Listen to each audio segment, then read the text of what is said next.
staple opening of the tournament. Usually it's Elder Titan Tidehunter, but it was banned by Secret, so they can't do it. It gives you, if you really need to, you can cut with Anchor Smash. He didn't really get hurt by the double stout shield nerf because he has a built-in double stout shield.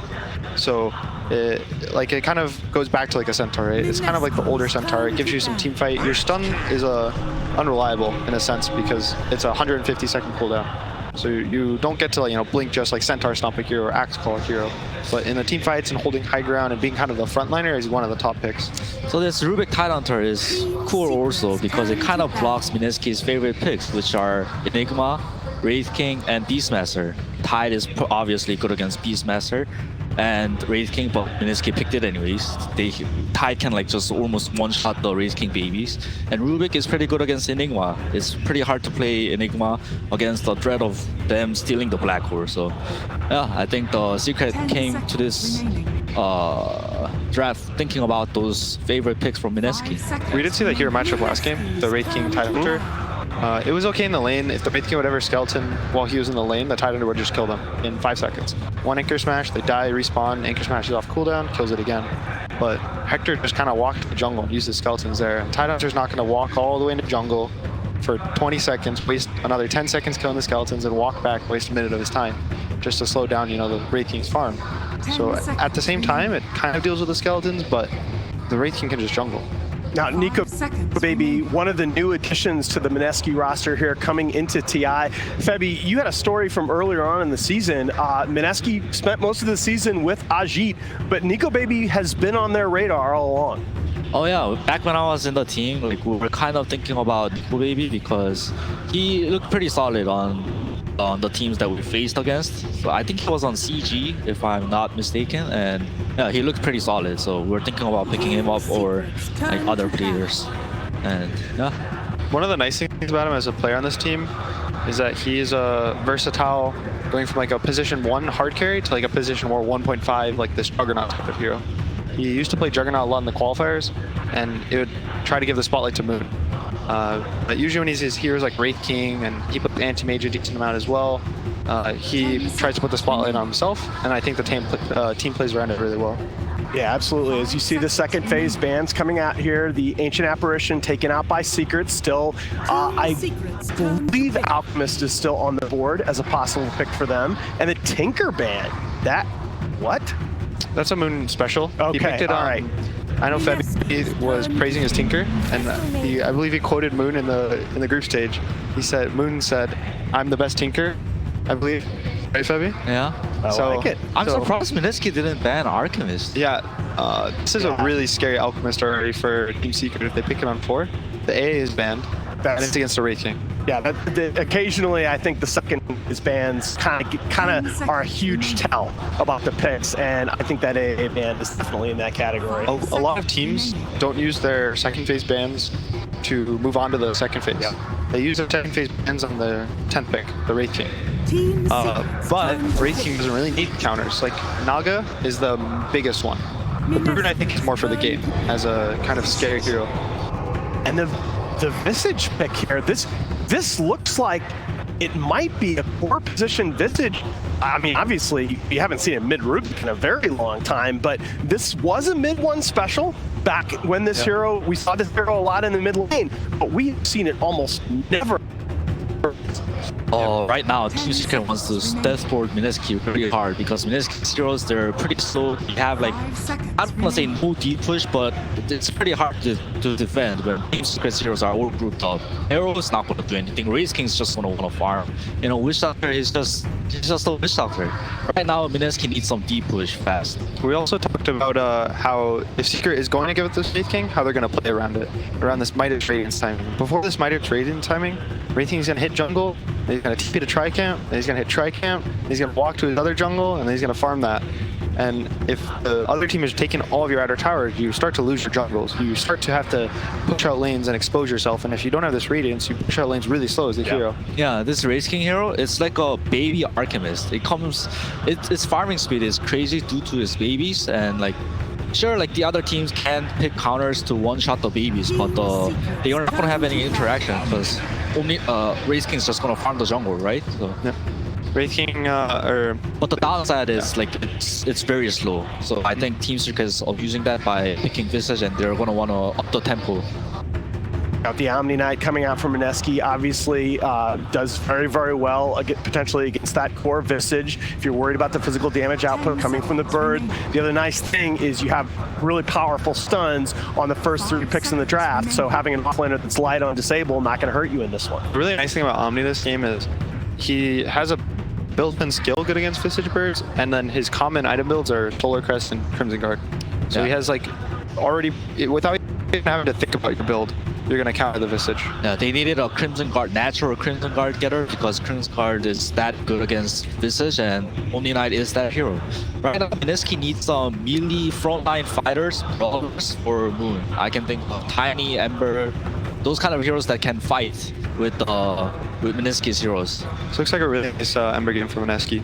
He's gonna have the Heavenly Grace. Omni Knight, he can go in. The stuns are a little limited on Secret. They have a root from the CM, which is much stronger against Ember now, but Rubik's stun is kind of, you know, a low duration, and then the Ravage is an ultimate, and you're not just gonna want to be worried about an ultimate every fight. I wonder if Team Secret is going to pick Tor, because Tor is really great against Wraith King when get played. Sniper, that's one of the better heroes against Visage. His range is so far, it kind of burns down on the Visage's passive. His birds have a little sheer, and birds can't get on in front of your base if they go higher. And he's one of the better physical damage based defenders in the game. His attack range is so far, you can sit there. It's 10 seconds remaining. The Omni Knight would just brace him, and then fight would be really hard for Secret to take in the base. Absolutely. Do you think MINESKI possibly look to punish the Visage in lane with Moon's pick here? They could, but at the same time, it could be a dual retry lane in the safe lane. And Secret does run Nation in the mid sometimes. That's true. With his Morphling, and I believe even Medusa. I think he also arc board. Absolutely. So Absolutely. yeah, they both of them, I believe, actually played mid before Secret on one of the teams he was on. And look at the sniper man coming out from Secret. Yeah. I think that was a bait. Like, he's probably going to pick Ember, and then Secret is going to pick something like a Nisha movement, like, I don't know. MINESKI take away the Alchemist. Oh, and that is good. the first Alchemist game for MINESKI in the last 2 patches. With Wraith King too. I think like these two heroes kind of collide together. I think one of the Wraith King, the Alchemist, is not going to go the Radiance, obviously. I think the Alchemist, if they put it mid in a favorable matchup, he can go this Medallion Armlet Blink build. And he kind of plays a lot faster pace with this stun. He'll get 2 points in spray, 2 points in your Greevil's Greed for the early lane and some jump lane. But once you get this max stun, you get a short cooldown at level 10. You can run around, set up stuns for the arrow on the Mirana. But don't you think about, like, as Secret just switching up Visage in the safe lane like a Monkey King against the off mid? I mean, mid one is 18-1 in his last 19 games as Monkey King. I think this is a very good Monkey King game. It's really good against Wraith King. If you ever kill him once before you ult, you drop the ring around the Wraith King and he's instantly dead the second time he's allowed. Only scary one is the Guardian Angel from Omni Knight. It kind of counters your ult in a way. You still like Ember, you were saying, Fabi? Yeah, I think Ember or Kunkka looks pretty good for Secret too. Okay, both of those certainly in the hero pool of Secret. Yeah, because I think like Team Secret's draft, they can't go late game. I think they have to try to end it early mid, like get a really huge advantage going. What about a Timber Saw? Oh, the mid one, Depot, they're pulling it out. Yeah, so I was telling you about if they were saving strats or not. Because the last few games, mid one just played those like normal mid heroes. They weren't as unbelievable. Yeah. All right, we have a Meepo in the hands of mid one. He looked good in his debut on this hero, but this is the TI main stage. And to give you the last word on the draft, here is promo code BSJ. I think the best way to deal with Alchemist is to invade his jungle. And what better hero to do it than a hero that can farm while also invading his jungle at the same time. This is a high-paced lineup from Secret. They have no real scaling damage, though, and they have so many beefy cores on the side of MINESKI. I fear that if the game goes past maybe the second Aegis, 35 minutes into the game, Secret's going to struggle to kill any of the heroes on MINESKI. But if can shut down all the farm of the Alchemist, it'll also bleed into the rest of the lineup, and they can just take map control and accrue a massive net worth lead and be able to end the game off that. So let's just find out, and there's only one way to know. Take it away. That's right, there is only one way to know, and that is in the game. Everybody has predictions about this matchup, and most of them are siding with Secret. It is just no other way to put it, a David versus Goliath matchup. This is Team Secret, the top DPC points, the best team coming into this international, who faltered against Evil Geniuses, but are they going to lose to MINESKI as well? Have they lost all momentum, Blitz? They have not, because the team they lost to, EG, is absolutely surging, and there were very many moments in that game that Secret could. But who knows? This is a TI. Yeah. You genuinely don't know. Maybe Secret is similar to VP, where their trajectory, unfortunately, is just to like make it to the top 12, and there's like. It might be. We'll have to see. As MINESKI, they certainly have. Well, I'm sure they was feeling.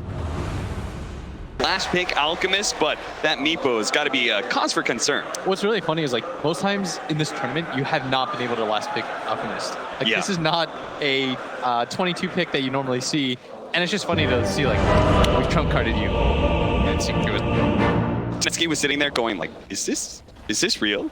Is this a trap? You know what it's like? It's like, it's too good to be true. Yeah, They're looking around and they're saying like, that's free money?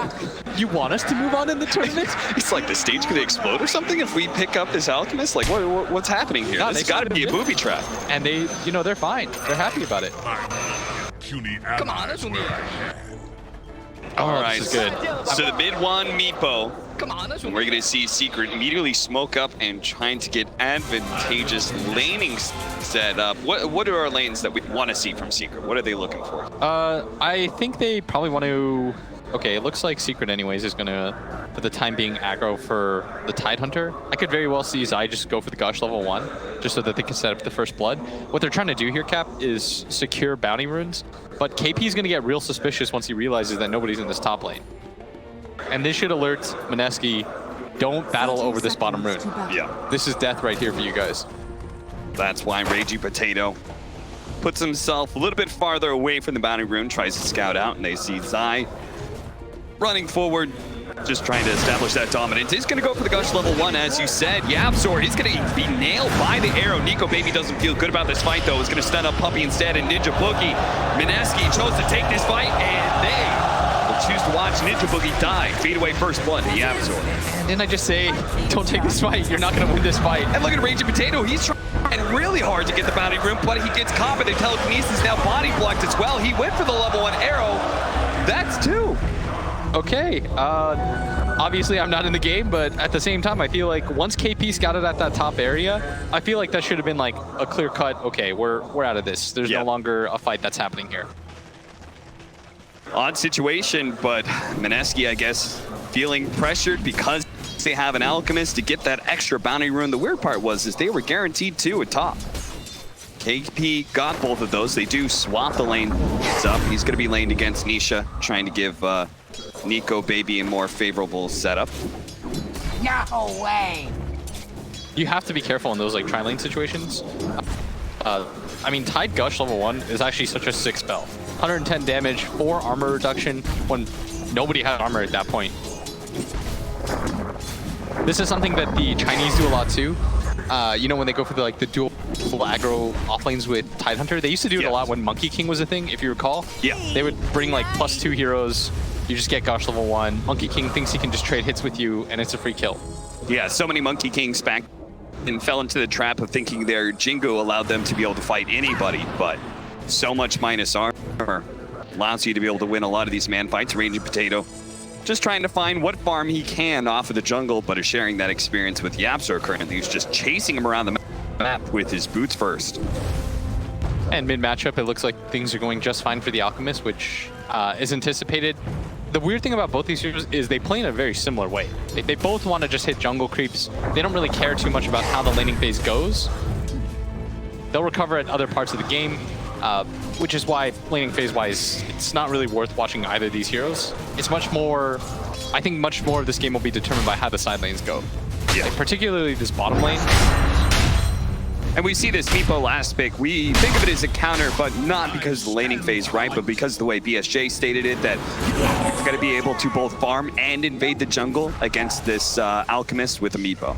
Yeah, and it's one of those heroes that threatens all the lanes at once, which is so important. It has the ability to punish him in team fights at all times, despite what Alchemist gets.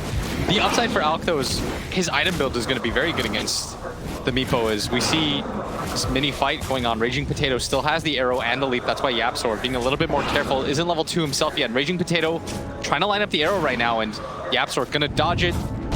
Telekinesis, toss back Raging Potato, and he will be fine. It's going to be all of his leap charges gone. Does leave our tied versus Omni-Knight in a 1v1, which I'm thinking Omni-Knight should eventually win that because of the purification nuke, but we'll have to keep our eye on it. The one that's probably going to be battling a lot is that top lane with Wraith King and Witch Doctor, but trying to match into a Visage.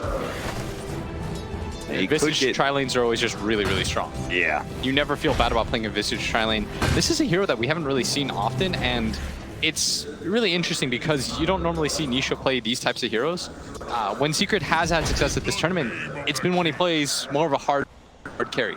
That's why I feel like mid one's also been struggling, just because they've been putting him in a little bit more of a sacrificial role as of late. This time around, I feel like this is a good confidence booster game for him. You saw at the end of the EG series last night where they rubbed his head. They were trying to tell him, like, probably like, pick it off. Yeah. You're still a superstar. This is one of those nice statement games. Do you think that this is why Secret pulled out the pocket strat in a way, right? Is just to be able to get that fast win against MINESKI, build up some confidence, which has seemed to be quite the theme here at the International. Everybody's been talking about how important it is to be able to have confidence, not be having nerves when it comes to playing on the main stage. And a young player like Nisha certainly could suffer from it. I feel like Nisha has actually done quite admirably here. His top lane, he's going to be able to follow that up, and Nisha is in big time trouble. No levels to the Gravekeeper's cloak, which means no armor with which to work on. Ninja Boogie's going to be chased away by the two supports of Secret, but the damage is already done. First kill rather for MINESKI. It's going to give them a slightly early gold lead. Of course, things are a little bit offset considering there is a Meepo and an Alk in the game.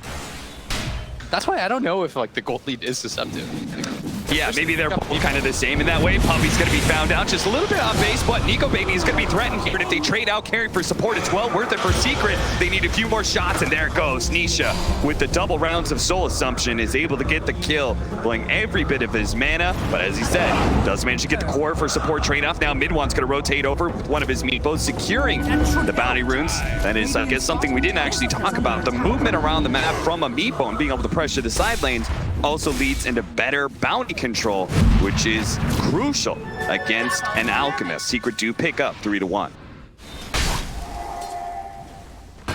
Bottom lane just feels like we're gonna get a trade of farm.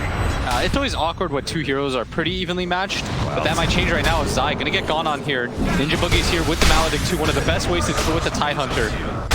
Quickly cancels his TP in favor of an Anchor Smash, seeing Ninja Boogie, but there's just no hope, no escape for Zai. That's actually going to hurt him quite a bit. The fact that he had to use his TP too. Yeah, he's going to have to do that walk of shame back to the lane, and where is he going to go? Because now it seems like MINESKI had the level 6 on Omni-Knight. He's got those high levels of purification.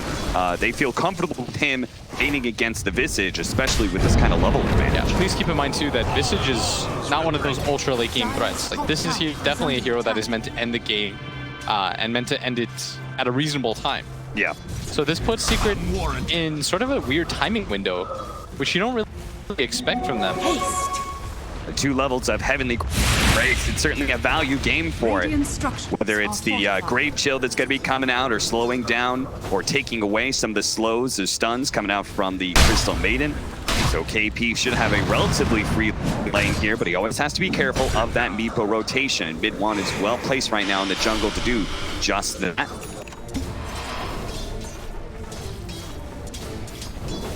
Nico Baby closing in on level 6. They're going to try and pressure Zai right now, but from a bit of a distance, just poking at him with the Maledict, nothing major. While top lane, they're going to go on KP. But again, both off-laners seem to be indestructible right now.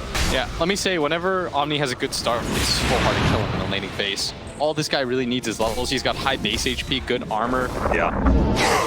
It's not just the fact that you have to get rid of his base HP pool. You have to assume that he's going to get at least one purification off. So, and his Heavenly Grace, it actually makes his effective HP closer to like 1600, 1700 HP.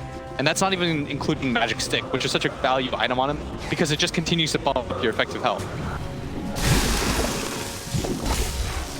Ninja, you can see, trying to keep vision around that mid lane. They're going to try and actually go for for mid-1 right now, but without Unstable Concoction, they don't really have a great way to control up mid-1. He does drop really low with the Maledict, and that last guy does it. He could not TP back to base fast enough. Cap, that was 3 levels of Maledict.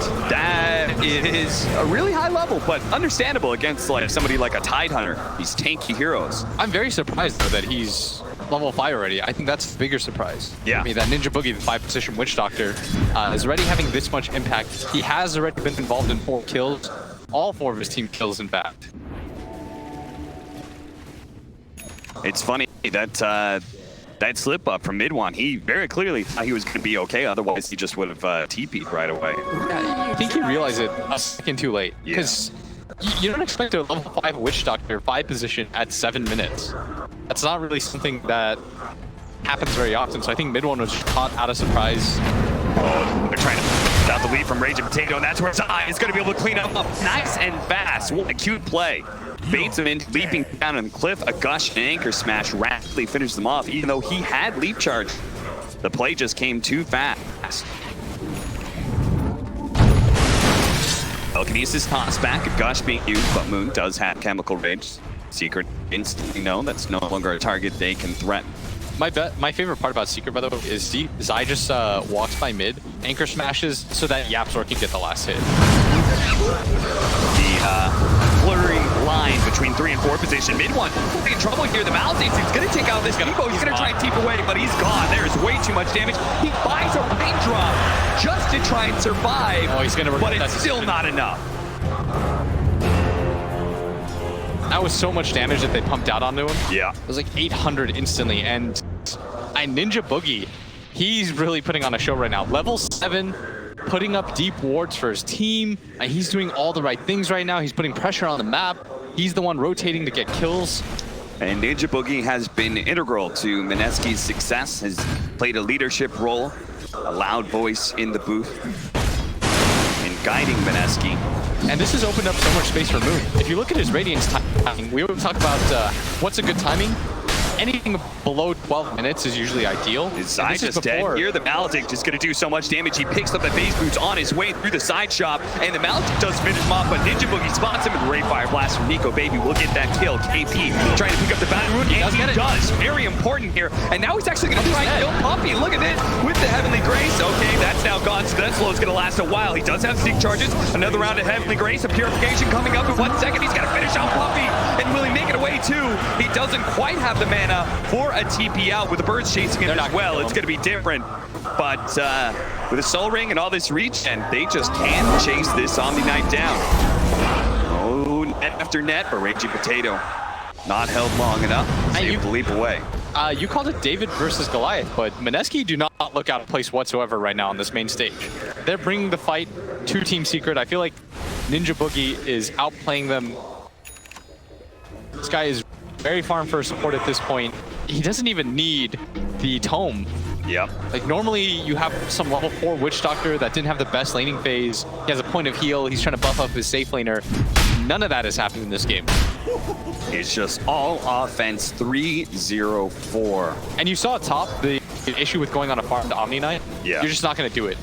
The amount of HP this guy has, they just don't have like the greatest burst either.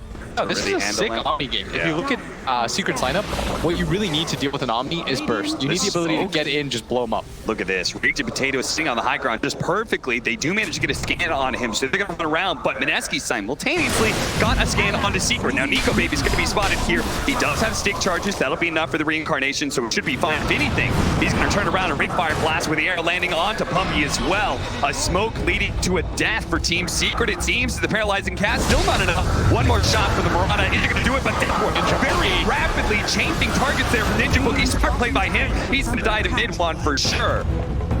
And that's going to be dominating streak. That is actually quite concerning, giving that to mid-1. All that cold and experience. Look at Nisha, though. Bowling by KP. He just doesn't slow down. Pops the Heavenly Grace on himself. That's 4 levels. That's going to last a long time. Has a ton of regen to it. Mid-1. Do they need the rotation? Is anybody going to help them out? They're going to bring more heroes to the Tika. They're going to blow the ravage. They have Puppy TPing in as well. They use everything they have to bring down the DI finalists in KP. during this time, Moon has just been farming away, and that game was really expensive. If you notice, they dropped 1 ward and 2 sentries. All of it is gone. That was 300 gold that they laid out. Their observer ward instantly got rewarded. That was not the typical 1-for-1 trade, and that's why the gold lead didn't change whatsoever. 8-6. 4,000 network lead for the Alchemist lineup. But how deceptive that is with Meepo, we're yet to see, or else yet to see this Alchemist make his first move, but it's happening now with that smoke up, heading into the enemy jungle. Puppy is there. The captain trying to function as a smoke breaker right now. It's actually going for ward. They know where he is. They know where Puppy is. They don't care about Puppy. They want to be able to... They found him. Thanks to the D4 that they had. They're going to be able to get the paralyzed catch him out in the arrow to be able to finish him off. Now Ninja Boogie tossed into the Alchemist with the freezing field. Pretty tanky, but here comes the bird to be able to lock him down. The Stolen Deathward is able to finish off at least one of these supports. Moon's quite tanky, especially with the KP behind him. Secret can no longer run. If anything, Nico, baby, they can pressure that tier 1 mid tower. And that's such a smooth move. They know that they can't split up jungle that much, so they're waiting for the Meepo to come. They're being patient. They let the Crystal Maiden walk by them, and more importantly, they also saw the ward get placed down. Yeah. That is, again, an ideal situation for MINESKI. They see the ward get placed down, they get the Meepo. All it really costs them is the 5-position Witch Doctor, who has been so valued at its position. Just the pure amount of damage that he's putting out so far. Yeah. Whether it's the warding game or it's the rotations, MINESKI seem to be 1 move ahead of Team Secret. Yeah, Secret need to wake up right now. Yeah. This is... I think a lot of people, myself included, and you, thought this was going to be a relatively free matchup for Team Secret, and it is not looking like that at all. And Ninja Boogie, he goes for that suicidal play to catch the ward that they spotted out earlier, but does die in the process. This should have... And it does, in fact, alert Secret to the fact that they had the ward, obviously off of the gank. But the bigger thing is they need to protect this mid-tower cap. Yeah. They're doing a good job with KP, just like, because he's so strong, he can plant himself in the mid lane and just chip away at that tower every once in a while, get a hit or two in. The main force of MINESKI is the top lane, where they're going to take that safe lane tower, trying to mirror Secret right now, who are doing the same at bottom. And this is definitely concerning, because mid 1 Meepo still needs some time to come online, and this is going to maybe run into a window where the Alchemist gets hit Radiance +1 item and starts dominating. Yeah, maybe not, as Zai is coming in. Moon doesn't quite have the ultimate yet. They are going to open up. They do have the Mirana nearby, but with no chemical rays, no regen for Moon, he's just going to get popped. Very nice Secret move. shutting down the Alchemist. He needed something like that. Yeah, I really like that play by them. They rotated multiple cores. They saw the Alch TP and they knew it was going to be worth it. They want to continue to play in that bottom area anyways. That's why they cleared out the vision. But MINESKI still comfortably ahead, 5K. Of course, it is an Alchemist game, but conversely, you have a Meepo on your team. Yep. This hero should also be artificially ahead, but they've done such a good job of controlling mid 1. MINESKI also have another crazy farmer, Wraith King, who's been one of the heroes of the tournament for sure, just because, unlike Alchemist, he hasn't actually been banned as often, especially not in the first 3. Yeah, he's got his own flash farm mechanic. Yep. With the Skeleton Brothers. With the boys. The boys come out. The Vlad's complete for Zai. Doesn't have Ravage, but feels he's tanky enough that he could sit and challenge KP's Omni Knight in the mid lane, making sure he doesn't get any more damage on that mid tower. As you said, they need to protect that. Look at that win probability, heavily favoring MINESKI right now. At a smooth 72% now. Moon's going to show up with the Heavenly Grace. It's helping him out. That's added damage as well, where he can swing off to the tower, or in this case, swing on his eye. Kraken Shell quickly cleanses off that stun, and is going to be able to find his way to safety here. With no Ravage, Team Secret, they may have fainted like they wanted to be able to fight, but they're going to back up, knowing that MINESKI is much stronger than them and will lose that mid tower. There goes that map control. Now Puppy's going to be found as well. Off the Moonlight Shadow into Great Fire Blast. Unstable Concoction as well available. They just burst down the captain of Team Secret and manage to get control of the birds in time. Nico, baby, he's going in deep here, and Secret think this is a little bit too deep. They're going to try and turn things around, but they go with the Omni Knight to be able to help out this Wraith King, give him a few heals, give him the Heavenly Grace, and bam, there goes Midwatch, just like that. Nisha's going to be surrounded by so many Secret heroes as well. They're diving into tier 3s. They don't care who Secret is. They don't care they're top of the DPC system. They're going to dive these tier 3s and punish Secret for trying to dare to fight MINESKI MINESKI and their Alchemist. I'm so surprised that Secret decided to go for the fight. They don't have vision around that area. They just get assaulted. Once they lose Puppy, it's a 4-on-5, and even though you are by your tier 2 tower, MINESKI have such good heroes at diving. The Omni Knight allows them to reset, the Wraith King ulti allows them to play aggressively, and no hero can challenge the Alch at this point in the game. Look at that. Moon handing out some serious damage. Just the length of that fight, whether through the acid sprays, the unstable concoction, or even the radiance, really proving that this Meepo it's not online. It's not ready to fight MINESKI. Yeah. If you're Team Secret, we're always going to give you the benefit of the doubt. They always have this aura that they can turn games around. We saw it in the game against Alliance where they came back from Mega Creeps. But they need to start waking up right now, Cap. Get that alarm bell going. They do have an arrow. Slides right past Fall of Secret. They're going to try and take this mid tower with the birds, with mid one joining them as well. The Crimson Guard as well as the glyph being used here. But the rotations are just not there for MINESKI. They are conceding this tower. Raging Potato once again trying to go for a deny, but just half a beat too late. Yeah, they know this time around the fight comes with the Ravage. They don't have the Wraith King ulti or the Omni Knight ult. That's a good move by them to reset things. And for Secret, I really like this move. Ooh. They know that they have the cooldown advantage. Yeah. And they're taking advantage of that. They need to make plays like this to try to get themselves back into this game. This is where it starts. But MINESKI, they choose to take the fight even if they don't have the cooldowns. They're going to show up now. They do have the arrow. Unstable concoction ready to go. They're trying to focus down KP, but there goes that Ravage controlling him up. KP almost dead, gets on the purification. That last nuke from the Visage wasn't good enough for Rubik. Seal purification, but doesn't save mid-one in time. The Forensic field is out. They're trying to finish off Puppy. Nico Baby will actually die 5 seconds away from the reincarnation, but it's still Moon with the BKB, with the Radiance, with buybacks coming out from Secret. He's a little bit timid going into the high ground. He's going to try and chase down Zai, maybe finish off Puppy. The unstable concoction, though. The Radiance hits him. The Radiance burns out Puppy, yes, but now with it stun on himself, never mind. KP's here. They have that Heavenly Grace, and it does so much for this Alchemist. KP, though, doesn't protect himself so well. Now he's just going to die to Niche in the Moonlight Shadow, almost saving him, but still in vision. And just the high ground hits as well from Secret will finish him off with buybacks. Now Secret should be able to secure Roshan and maybe get the kill on Raging Potato as well as he tried to run through vision. Played out by Secret in the river. Finally, Secret gets themselves the W that they desperately needed to get some control of this losing game. Yeah, they committed 3 buybacks for that. They're not going home without that Roshan. Bounty runes at bottom Zai. The stolen Moonlight Shadow allows him to just get in, get out, grab it for free. Ninja Boogie gonna battle Zai over this rune. And mid one pressuring top lane. He does have this Aegis, and they need to do a lot with it. This is where you get as much map control as you possibly can. Because the next fight in, you won't be so lucky. MINESKI will have all those key ultimates up. And I think in a pure 5-on-5 fight, you're not winning. Yeah, we're gonna see this again. Look at that. KP They ignored barely way able too to walk away. Just a huge freezing field that does manage to finish off Nico Baby. Look at him. He was just 5 seconds away from the reincarnation. That had to hurt. Because if he actually has a second life, they chase down Puppy, they chase down Zai, and maybe they're the ones who control the Roshan pit instead. I actually think Moon got a little bit too ahead of himself. Part of it is you see a CM at like 100 HP and you're just like, whatever. You could say Nico Baby so close. Yet Secret and now been able to knock down that net worth advantage that was once sitting at about 10K down to round 7. Yeah, this is always the scariest part about playing against Secret, because you know that at any time they can make these kind of comebacks, because for the large part of the season they were the best team in the world.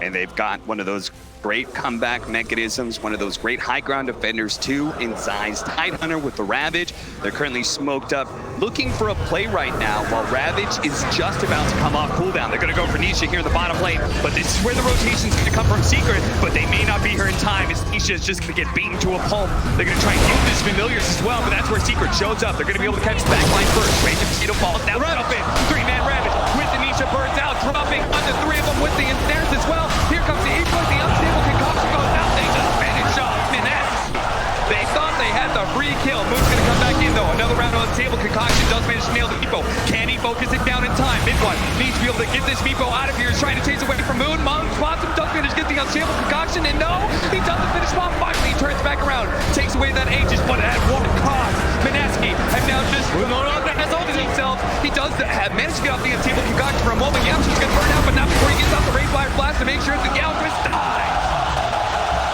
5-man team wipe and the buyback from Ninja Boogie. That'll be 6. Secret, they needed to do a lot with this Aegis, and they are recovering in this game. They're going to grab this tier 2 tower up at top. Top lane is going to get pushed out. They're going to get more and more out of the map. And MINESKI, they played such a clean game up until this point, going in 1 by 1, trying to take that fight. Not even by their shrine. Yep. They walk onto the low ground where they don't have vision. It just feels like they're getting a little bit too ahead of themselves. And his Secret's credit, that was a well-laid trap, right? The power of Nisha's hero is not necessarily in his hero, but in his familiars, and him being able to be the bait for them. He's awfully tanky, and even if they finish him off, there's still the familiars to help them win the fight. That kind of secret maneuver is why they're so respected. Why? They are a team to be feared, even at a net worth advantage. MINESKI now only holding a 2,000 net worth advantage. Oh, that feels so bad considering they're up by nearly 12k at one point. Yeah. You cannot afford to make mistakes like that against a team of this caliber. You will get punished. Let's talk about the late game right now, because is there the pressure for MINESKI to play that flawless game and end it against Team Secret? It's weird, right? Because we've got, on one side, we've got a Visage, not going to scale great. On the other side, Tidehunter, Meepo, Yapzor, Rubik. I sort of feel like MINESKI will win this late game just because Meepo can never get BKB. Yeah. There will be a sheer amount of stuns for him that I think it's hard for him to come back through. Plus, Wraith King BKB is going to be so strong. Let's not forget all the Aghanim Scepter he can hand out. There's sick Aghanim Scepters in this game. Yeah, all 4 of them are great to give out to his team. Yeah. They're going to be able to get the 4-stat telekinesis onto Ranger Potato, who just wanted to be able to grab the haste rune and get away. But fast moves from Secret punishes him. And now this has Secret. been such a value Aegis. Losing it in that fight, whatever. They got so much map control. They continue to get map control. They're starting to make plays around the map. Don't poke the bear cap. So in turn, it's Secret. They need to be the ones to show that they can play flawless. They won't fall into the same trap that MINESKI did. They do have the pressure on them to take objectives. They're going to be able to take that tier 2 mid. And looks like heading up to top as well, where one of Mid-1's Meepos is already pushing that in. MINESKI respond, playing the other side of the map. Wanting to challenge Secret for team fights right now. But need to find space, open territory for their Alchemist and Wraith King to farm. And it's Secret that continue to play really aggressively. They're going to take this tier 2 tower up at top for free. Looks like MINESKI want to go for a trade and take the bottom one, but I think Secret defend this tower. It's way too healthy for them not to. And Moon's going to get lifted to start. Yapzor knows that he has the lead to be able to get away if MINESKI tries to catch him, and instead it's going to be Moon who's caught with a chemical rage down. He's going to turn and fight. Mid-1 needs to be careful with his Meepos, though. Is he going to be able to get one of them out? He's stunned up. He's still with Kakashi. Good Ethereal Flame. But now tries to jump away from there too many times. Now the cat, it bounces back once again and again and again and again. He dies. A Tidehunter is going to fall inside that. Puppy tries in vain just to get out a good freezing field to bring down these heroes, but MINESKI, they're too damn strong. They've already brought down the cores, and they know the supports are food, and so are the objectives. And they're right in front of the base with the creep wave. Tide gonna buy back. They don't have to buy back on the Meepo. That's even more important. And this Alchemist with AC is gonna take your base so quickly. With no Ravage, with no Meepo, how can Secret possibly stop this push? Zai tries to slow down with an Anchor Smash, hoping that he's gonna lure MINESKI into diving the base. MINESKI, maybe gonna play a bit scared. No, Nico baby, he wants to be able to find a kill. Great arrow blast into the arrow, doesn't land. And just roaming around the birds there. And as a result, just a slight sidestep was able to get out of the trajectory of that arrow, but MINESKI gonna be up 1 lane of barracks here, 35 seconds. They're probably realizing, hey, Mid-1 cannot have buyback, otherwise he would have blown it already. Let's keep it going. The Solar Crash trying to slow him down alongside the Anchor Smash. The physical damage definitely being hampered here. Uh-oh, Wraith King. He's gonna lose his reincarnation for free. Not sure if it matters though. As MINESKI, They should back out. they're gonna back up. You say it, and they do it. No Chemical Rage, no Wraith King ultimate. You still had 15 seconds, but I don't think it's worth it at that point. Yeah. You can still get shrines, you can still reset. Learn from Navi's mistake. Yeah. Do not overstay your welcome. Yes. MINESKI were gifted a comeback opportunity. Don't make the same exact mistake. Don't go for the throne. Just secure 1 lane of barracks. get maybe another objective, take shrines out, but control the map from there. And I feel like that's what a lot of the meta has been about this year, is been breaking the enemy. So at some point, you're stronger than them, and they know it, and then just trying to control the map as best as possible. And for a lineup that has an Alchemist and a Wraith King with Midas, they're going to benefit from that control. Slowly extend your lead. MINESKI, this fifth pick out. Secret thought they had the answer with this meepo. They looked excited, but mid one. Are they going to make this mistake, though, that they leave the Alchemist alone a bit too long? The Moonlight Shadow goes out. Do they know? Do they know? He's going to pop the BKB and come with rage and Secret. Oh, shit, we got to get out of here. Zai, he's going to be slowed down by the Unstable Concoction.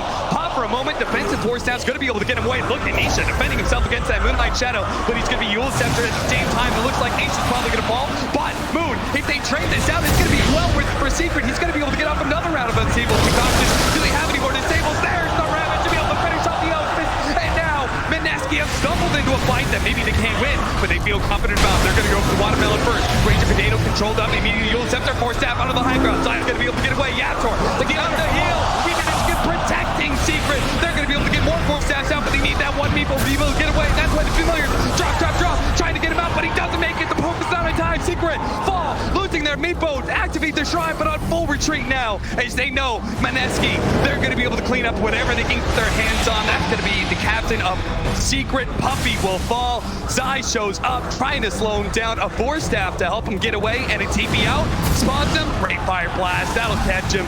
Even as the arrow slows down the damage, Puppy can do little. With this kind of respite, Nico Baby not going to lose his reincarnation either. And they know that the meepo doesn't have buyback. They just saw him buy the Hex. He can't possibly have the gold for it, and this could just be Mega Creeps right now. This could be Megas. MINESKI, they see their opportunity. They say, you last pick meepo us. It doesn't matter. We've got an Alchemist. We've got Moon on our side. Arrow comes out with perfect behind with the telekinesis. They're going to be able to bring down their reincarnation. The first life gone of the Wraith King, but Moon beating up the tier 3, finishing off the Familiars as well. Secret just trying to slow him down, but Moon, he only has one thing on his mind, that's objectives. But with 12 seconds left for the meepo, MINESKI are going to play it safe and disciplined once again. And they're going to reset themselves off of the shrine, get control of this area. They still have to be careful because Moon did use his buyback there. That leaves Secret some opening. meepo does take the base very fast, but mid one has just not had a good game. 7-7. You're the last pick. I heard some of the other analysts talk about this. They say mid one's had a quiet tournament. Would you agree with that? I think in the group stage he was fantastic, but on the main stage so far, it's not the mid one that we've seen throughout the year. They need him to play like the superstar he is, but Team Secret smoking up. They gave him the perfect situation. They gave him the last pick. This was the hero that he wanted, the last overall pick. They're going to walk into the high ground here. They've got to be careful. They've got the high ground advantage. They're going to be able to jump on a Yapster almost immediately, but Force Staff immediately comes down. They're going to be able to cut him with the Frostbite for the meepo. He's in trouble with the Unstable Concoction. They're going to be able to bring down mid one, and look at Moon go. He is tearing through Secret. They are falling apart now. The Ravage used defensively, but it won't matter. He falls. 90 seconds for him, 60 seconds for the core, and now Nisha's going to die as well. He does manage to finish up the Wraith King's first life, but he's got another. Guess who's back? Nico Baby helps Moon get the triple kill, and there's only the buyback out from the Visage. And this game might just be done. 50 seconds with the meepo, even if you use buyback at this point, they've lost so much.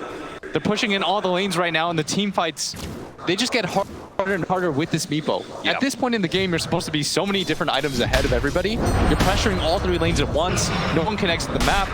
But this hero, the biggest weakness of it, you can't get BKB. Yeah. All of these stuns add up. This is crazy. The utmost respect for them because they did blow the buyback on Moon. They want to make sure they get Roshan first. So they're still going to be able to assault the base while Zai is dead. They know he doesn't have buyback, but they're not trying to rush things too much. They're going to pick up the Aegis and Cheese, get that second line for the out, and then try and go for the make. This feels like a veteran team. Yeah. I feel like a lot of teams are just trying to rush things, but the best mark of a team that's getting better throughout the tournament is learning from other people's mistakes. Na'Vi rushed that game, subsequently, they're out of the tournament. Just because you're ahead of Secret, they made that move at bottom, I think that kind of shook them and said, we're not out of the woods yet. We haven't won this game.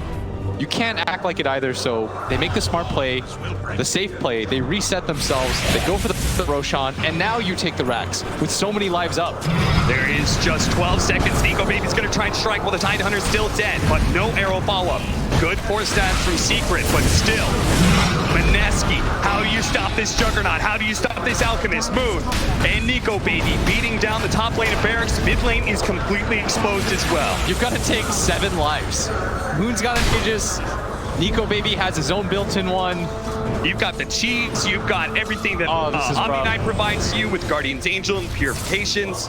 I mean, this Heavenly Graced Alchemist, don't forget, it gives you 28 bonus strength. That's just damage that he's going to throw into these buildings. And there he goes. Look at him just ignore the threat.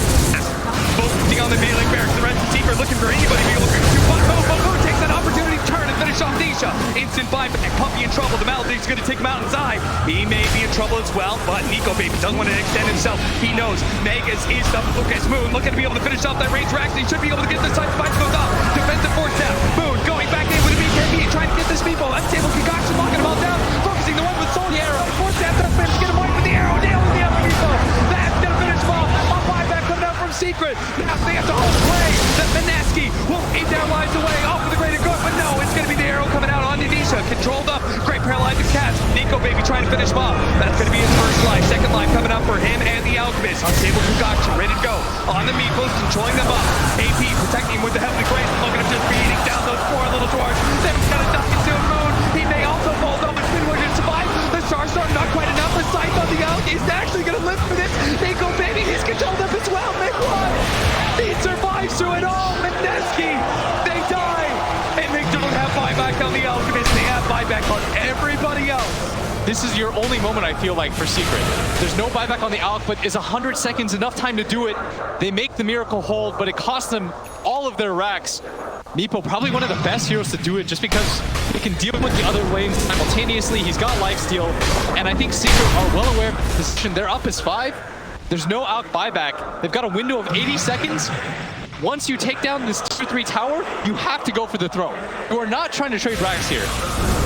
This has been the international with the most comeback. The buyback from Nico Baby. An opportunity has been opened up for Secret. They don't have Ravage. But all it takes is one fight. The tier 3 Secret. And there's no clip either. Move to the tier 4s, holding on to the buybacks. They're going to try and make sure the Rage of Potato as well. KP can still buy back. Nico Baby, he's going to make his jump forward. He does have those extra lives, but he's probably going to need him on the ice. He dies so fast. And sure enough, KP buys back with just 5 seconds left in the clock. Can he get there in time? Can he actually save Nico Baby? He's going to pop his KP. Rage of Potato going forward. Instantly gets controlled up, but does have the Gold Scepter another week away. They're trying to finish him off. Heals coming out. KP can't provide enough. Go the entire play. Finish him off. Now, they've got another buyback. They're doing the tier 4. It's actually going to fall. Yeah, has a death point. They do on the Maledict with the death will come out from them. They're trying to go for it. They jump in. The last ditch ever to be able to finish up. One people, but he's going to take him. He's dead.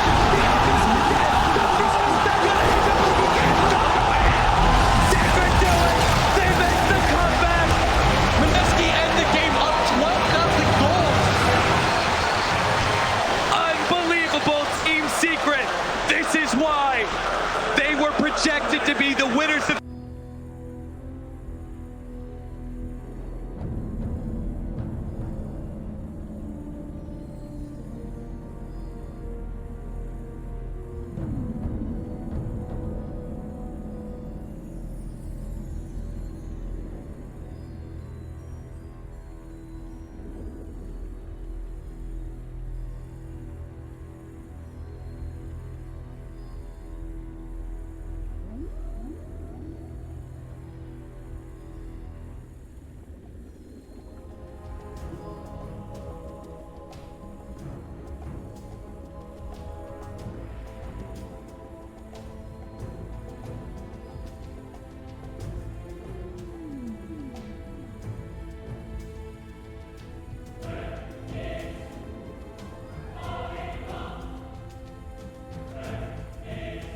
What do you like? What do you see in this first phase?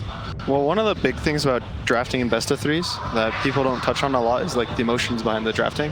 When you lose a game like that, some teams are going to lose confidence in their picks, and then the way they played and the way they drafted, they're like, oh, maybe we should have banned the AUK, maybe we should have, you know, for a secret, maybe we should have banned the AUK, but maybe they won't because they beat it, you know. On MINESKI, maybe they're like, oh, maybe we shouldn't have picked the AUK, we should have picked the hero and let, you know, Nico play this more hard carry role than Moon, and you kind of get into your head in this draft. So I think the scariest thing for MINESKI right now is for them to get into their own heads. I think this is their game and their series to lose based on the way that we saw them play in the first game. I think Secret is in a similar position from the other side. They should still be worried about their draft and change it up a little so that they can get something that they'll actually confidently win the game. Let's talk a little bit about this first pick, Ogre Magi from Secret. This is one of the hottest heroes in the tournament. Early on in the group phase, we've gone a little bit away from it as the tail end of the group phase and the main event here has come upon us. It's either a 3 or a 5 position. How do you see it in this draft? It's an open pick. I know Puppy has played it like his whole career. He's played it back when it was exclusively a 5. Zai, you know, at the same time, he plays 5 heroes as 3 before anyone else did. You know, he played Lion offlane before. I'm sure he can play this Ogre. I think they're going to kind of keep it as this open hero and see what happens. That's true, but I think because of this Rubik pick, it's most likely going to be a 5. Because if it's a 3 Ogre and 4 Rubik, those two, like, you want at least one team fight out of those two. And you have no team fight if it's a 3 and a 4 together. Yeah, one of the big questions on the side of Secret as we go into phase 2, that Enchantress. She has been banned first phase in over 2/3 of the games here at TI. She is so difficult to address in lane. How do you think Secret deal with that early game threat of that Ench dual lane? A lot of teams will run a tri-lane. They could do this Ogre Rubik tri-lane with maybe a Jug or a Lifestealer. These, you know, the old counters used to be like Ursa would beat it, but you pick this kind of carry that you can kill at level 1, level 2. Even at level 3, he's not that tanky. Some people even skip Untouchable for Enchant at the first level or 2 if they want a good creep in the lane. So I think they should try to focus on that and shutting this Enchantress's game down. But the fun thing about Secret's ban is they've already banned the Alchemist and the Wraith King. So last series we talked about MINESKI really likes the Wraith King. They picked it a lot. I believe that was their first loss recently on the hero. So now they're going to be a little more out of their comfort. They're not going to have either of those heroes. So I think it's going to be a little more on MINESKI to try to pull something out that they're kind of confident on. MINESKI's Naga ban was smart in my opinion because Alchemist Wraith King is gone, so Naga is a really good hero this game, and it's pretty good against Naga Enchantress because Naga just cuts the creeps against the Enchantress, and those two would have no interactions. The side of MINESKI, the tiny pick, I know Moon really likes this hero. Oh yeah. So I think right now I'm going to kind of assume this is more of a Moon hero than as a 4.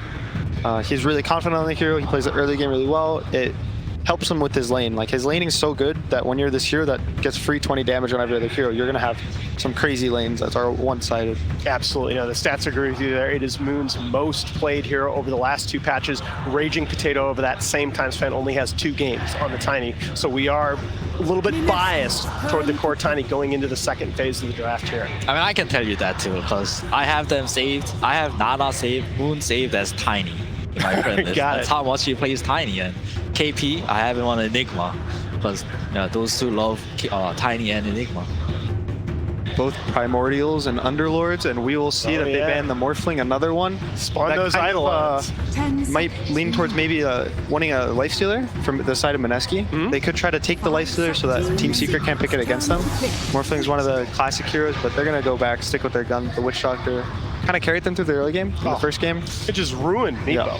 Yeah, Ninja Boogie had an absurd performance on that hero. It's one of his best heroes too, and I don't know, he carried them so hard early game. Yeah, he made a lot of rotations. He ran to his safe lane, killed the Time Hunter with Maledict. He went to the mid, he killed mid, he went top, he killed top, he TP bot. He probably played like the most active 5, in the early game. Like, he is a very impressive player. Yeah. He knows like where to be to find those kills. Now, Team Secret looking like Ogre will be in that 5 position, but this is only the second Magnus pick for Secret in the last 2 patches, and it was Yapsel that played it in their only previous game, so still a little bit open here.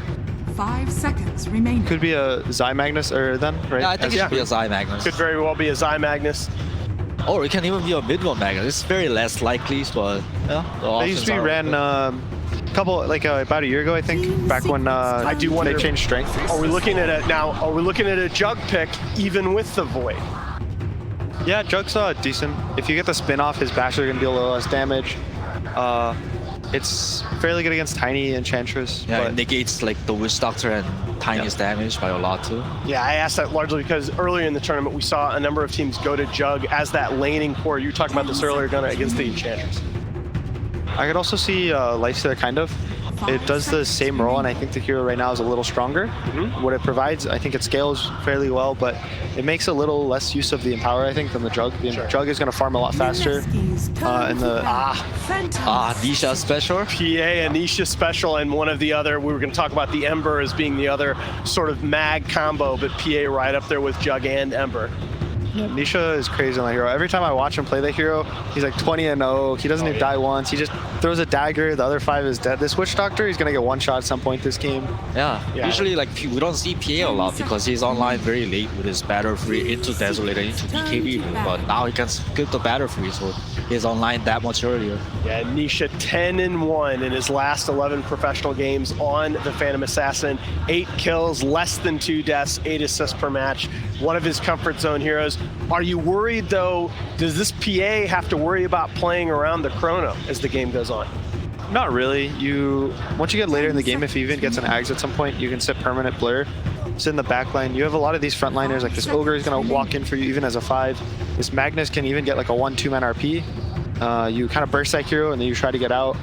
I think they have some play potential, especially with this hero. They could pick maybe a save for the mid lane. This PA looks pretty good, like for the lane too, because against Enchantress, PA Ogre lane will just like aim to get the CS. Enchantress doesn't have that much high DPS, and Ogre has a high DPS too, combined with PA's dagger, so he can get a lot of CS. And also, I want to point out that MINESKI's damage in the chrono is the impetus from Enchantress, but it's gonna miss a lot against the PA.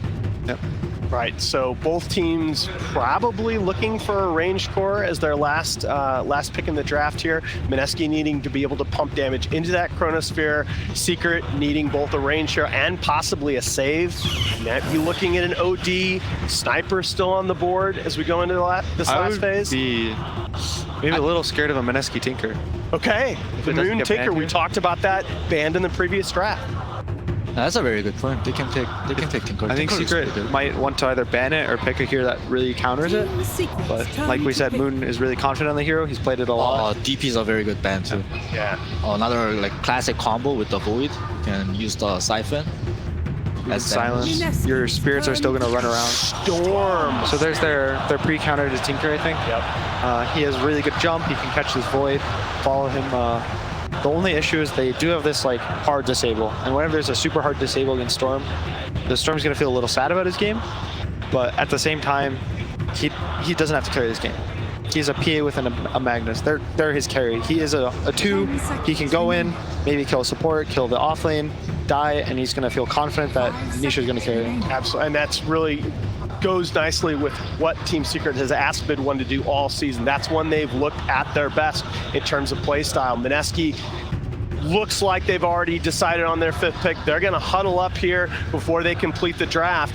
Man, oh man, this is going to be tough as the game goes on, right? Because you got 2 cores in the PA and the Storm. Very difficult to catch both in the chrono. Moon Lina is going to be the last pick for MINESKI. Quick final thoughts, Feppy. It might be a potato Lina, I think. You think so? Yeah, it might be a potato Lina. And Moon Tiny? Yeah, Moon Tiny. Okay. If they put the Lina mid, it's a really, really hard Storm matchup. I've seen that matchup snowball really, really far out of control. The Lina can kill him once, maybe even twice if the Storm tries to go up. But in the mid game, it's a Storm favored matchup. The Lina is squishy the whole game. He wants to go more like the more normal build we see is like this Yule's Aether Lens build. He doesn't really get health. People will go with the damage talent. So it's a little scary for both sides of the matchup. All right, as we get into this do or die elimination game for MINESKI, here is Casey with Kosh Mushi.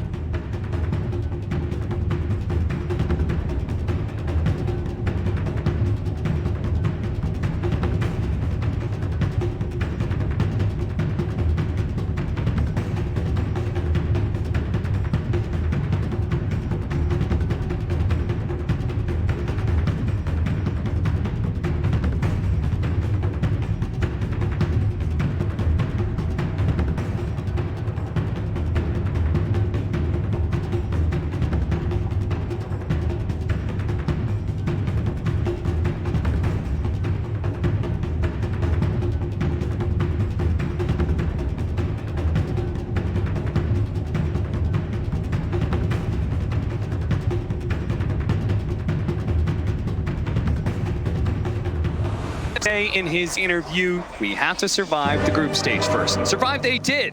Then they survived through the best of ones. Now, can they survive Team Secret?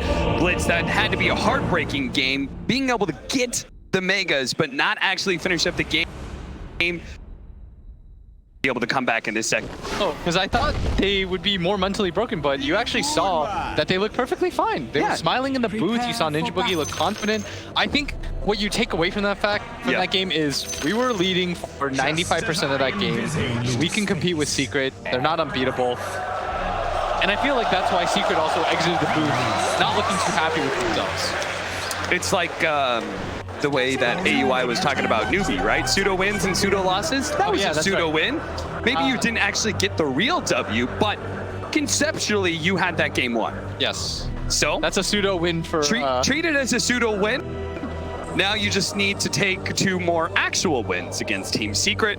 Yeah, and for Secret, they really need mid-1 to come alive. Yes. Like, I have been waiting for this guy.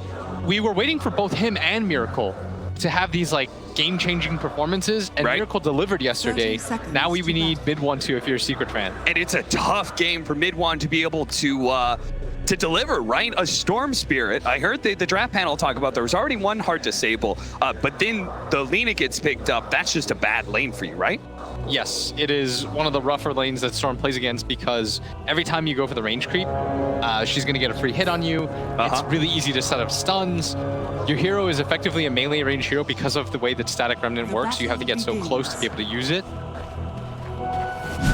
Trying to go for the bounty rune control. Puppy being the tankier one. The important part though is he doesn't have to have that good of a game. Yes. Because he has a PA mag. They talked about that extensively. They're saying, look, he is a 2 position. Even if he has a bad laning phase, even if he gets caught in some chronospheres, it doesn't matter. He's buying space for his PA mag. But like you've always told me, like in this matchup, Storm Spirit versus Faceless Void, Storm's actually, he's a good hero versus Void, right? He's okay because he outpaces you. Yeah. It used to be a lot better because of the Bloodstone when it used to respawn you instantly. So you trade off the cooldown for your health or for your death. Yeah. But nowadays it's a little bit harder. And you see right there, Moon, mid lane, whenever mid-1 stands near the range creep, he's going to get nuked. He just has to accept that.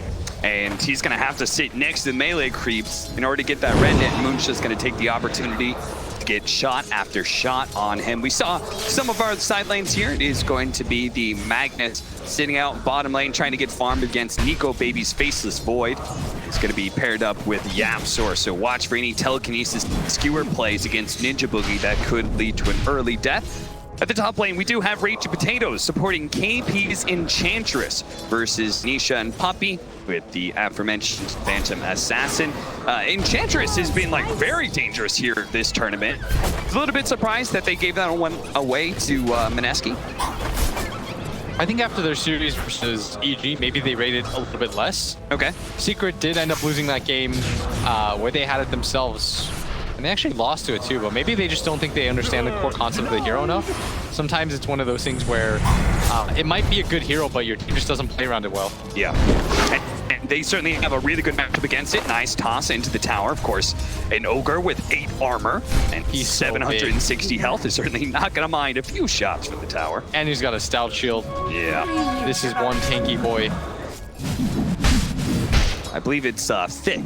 That's what the kids say nowadays. 2 minutes in, no first blood just yet. The PA is really good versus the Enchantress, right? Oh, mid-1 taking a lot of damage here. Moon pushing him back, but he just had the courier deliver some regen for him, so healing Cell. This matchup gets so rough at level 2 once you have that first level of Fury Soul. And that's a little extra damage, basically, by being able to cancel some of that healing South. Moon trying to push the pace. And the thing for Lena is, the Storm can never pressure you. Another toss back. This time around, they have a bunch of magic damage thanks to the fact they've got a Satyr ready to go, but they're not actually going to try and chase down the Ogre. Instead, they're going to keep the pressure on Nisha. Ragey Potato make sure that Puppy can't get back. Whoa, close call. Bottom lane, Zai with the Maledict on him. Will survive 60 HP. He has plenty of regen to work with. And mid-1 almost got solo killed right there. Got down to 22 HP. The last hit was flying in. He fairy fires. But and this time he brings himself 2 healing Souths. And you need to in this lane. Don't try to get aggressive right now. was just a little bit further in to pop the Vortex, but Moon now has his bottle. There it is. The telekinesis skewer back, but not actually into the tower range. Paralyzing cast does a good amount of damage. Ninja Boogie gets pulled back in though, and might be still chased down as they have the boost advantage inside. Does manage to pick up the first blood. The bash from Nico Baby just happens a little too late. And he's got to be really careful about his positioning in bottom lane. Ninja Boogie, of course, had such a good performance on that Witch Doctor last game. Just couldn't really close it out. So it's a good start for Secret, being able to keep him down. But it is going to be a free farm for Nico Baby. Teams not able to do too much. Puppy going to drop low here, turned around, setting up the Satyr, but he's going to be slowed down by the enchant, and they don't even need the Satyr Shockwave to finish him off. And KP having completely free lane at the top. Raging Potato, he's got him right now. The stun flies out first, doesn't have a toss target. Toss away, they're going to be able to get YapzOr, but he does still have that haste room. He's going to play in the river, trying to get those high ground shots against Raging Potato, positioning himself. Good LSA. Now they're going to try and challenge him. Raging Potato knows he's dead. They're just hoping to be able to get a kill on YapzOr. The last shot chased him down. YapzOr falls. The supports get traded out. Mid one still has to be careful. He's completely out of mana. Does pop the mango, but the Lina will always favorably trade with you. And you're seeing some pings. He wants him to TP in to refill his bottle. That's what that ping was for. Saying over here. And then after that, we do have the bounty runes spawning up. But this could be one of those situations where the mid laner just camps mid, right? He already is in such an advantageous position against mid one. Maybe you don't need to help out for the side lane bounty. And you see what Raging Potato's doing? He's keeping him away from this area so he can't get the free level 6. Right. And he's pushing mid one towards this bottom triangle area, which is a lot less efficient to farm. Because when the creep wave pushes in like this, Cap, you don't automatically go back to the lane when it's safe. Yeah, you could see one already, like he just has to run back to his tower. The push happens so fast from the Lina. Top lane, Puppy, gonna be slowed down by the avalanche. They do also have that tornado up. Toss to finish him off. 3-2 now to the favor of MINESKI with a 2,000 net worth lead. Top CS of the board, all 3 of their cores.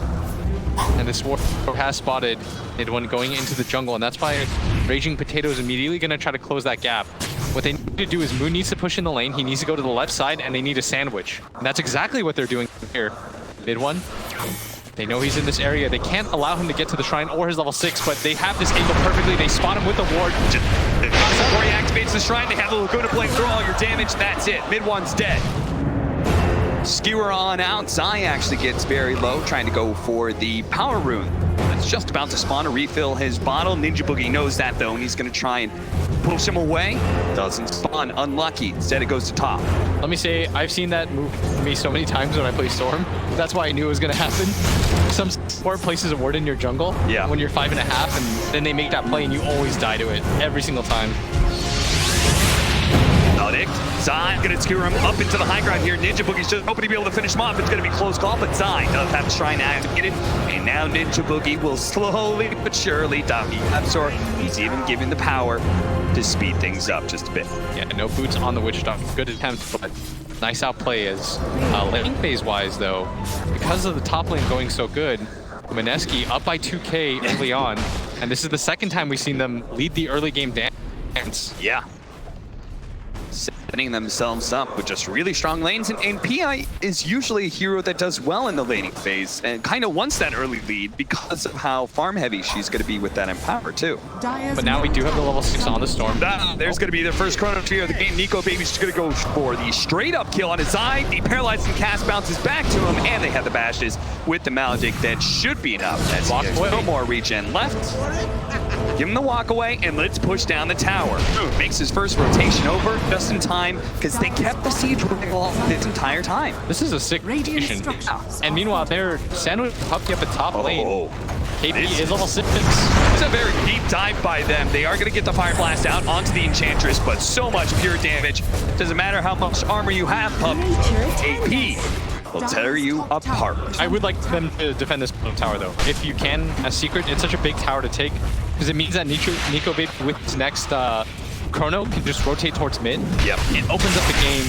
And it's an unusual maneuver because you normally see somebody TP to top, and they are in fact trying to defend this tower, but it's going to be too late. Puppy TPing in to no avail. This will waste his time a little bit longer. And now you have where all 3 of your lanes have been pretty rough. Yeah, whether it's like controlling up all these power runes, controlling the the jungle, getting the gank on Storm Spirit, taking down the side lane towers.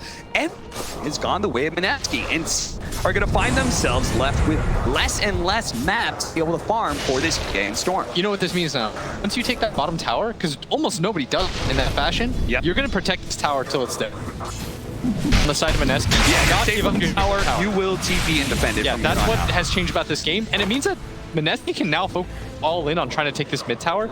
I'd really like to see the next component used to set up for a kill around that area. Yeah. You take that mid tower away, and baiting the triangle becomes a lot easier, right? That's what you always told me. And then from there, that takes away some of the ancients, which we saw, that gigantic stack that they had, which is going to be cleared out some point by the PA, but just doesn't feel strong enough with only 2 levels of empower. Yeah, and you see KP bullying the Storm lane. He's going to go for the Atos early on. That really messes with all Storm Spirit player timings, by the way. Yeah. Because you don't want to go Yules on this hero. At some point, you have to get BKB, so going for Yules feels a little bit redundant. It's such an expensive item for you to grab too. And it makes it so that you don't have to just rely on the Lina or one of your other heroes. You as a core player can have impact against the Storm where you normally wouldn't. And a little bit of Twister. Yeah, and look at this. They're making the rotation because they've taken all of the side towers out. They can make this play, and they have the initiation from Nico Baby. It's going to pop out with the 2-man avalanche. Look for the toss away. There goes Rubik. Bye-bye. Straight into all the cores of MINESKI. Who actually missing the LSA. They thought it was going to be a little bit shy, but they're actually going to trade out supports here as a result. Yeah, after he gets as much damage as he can, but Raging Potato, he dies as mid one comes to clean it up, and this means the tower will be protected. That took a little bit too long, or maybe they would have been able to make it over, but they are instead just trying to grab all 4 bounty runes. They might be successful in that. Trying to make it away where the Blink Strike does grab it. Ooh, just in time. But KP wants to punish Nisha for making that play. They do it with the Maledict. There goes the blur, the TP in from Absol onto the Shrine as well. MINESKI did not even look like they were seriously considering going for that PA. Just a little bit of pressure to force rotations. That's exactly what happened. I think MINESKI, again, they want to take this mid tower, but looks like they're content with just farming a little bit. A smoke even would be all right for them. Yeah. And for Secret, the game plan is then simple. Defend this mid tower, try to make it agonizing for them, allow your PA to get as much space as you can. This is still a very strong PA game. You're going to get Bloodlust plus Empower. She can carry them in this situation, but she needs to get some time bought for her. And that's why they're going to go for the smoke, try to defend this mid tower, maybe even catch out this Tiny here. But as MINESKI runs down the high ground, they're going to be able to get some sort of opening here. They're going to try and go for mid one. First one got tossed in the air. The RP goes on for mid one, but skewer back into the tower. But MINESKI, they have control of this area. They're going to be able to take down the 2 supports. Maybe Zai will, as he's slowed down by KP. A little bit more impetus shots. He actually gets a little bit more vision. One last shot is not going to be enough. The magic stick actually keeping him alive, but it means MINESKI do take the tower. Yeah, you saw that both teams had the same goal.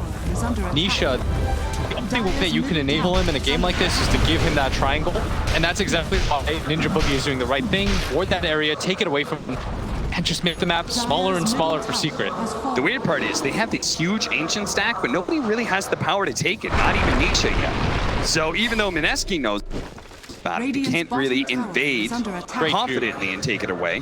Nisha's gonna TP out, go to the triangle of baited Raging Potato, and so much of this game now, it feels like it's on him. 5,000 net worth lead for MINESKI. That's good, as they do have the Hannah Midas on Nico Baby. Because at the same time, they do have the Empower on the PA. It's going to drastically speed up her time. His Haste Rune on the ground. Mid one will grab it here, but the Ulicept LSA. They have enough damage to be able to burst him down. Follow up, paralyzing cast. That'll be enough. Finish on mid one, and unless with Maledict, he has to dodge every single tick, and it's just not going to happen. Doesn't have enough mana. Even with the strength treads. And that's going to put Moon in such a good position. He's more than 2,000 net worth above this guy. Raging Potato has his Blink Dagger.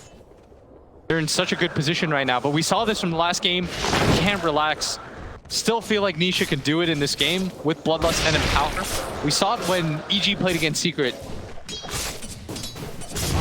You buff this PA up enough, she will win you the game. And she's got a nice matchup against the Void too. Void has to build the MKB. Yeah.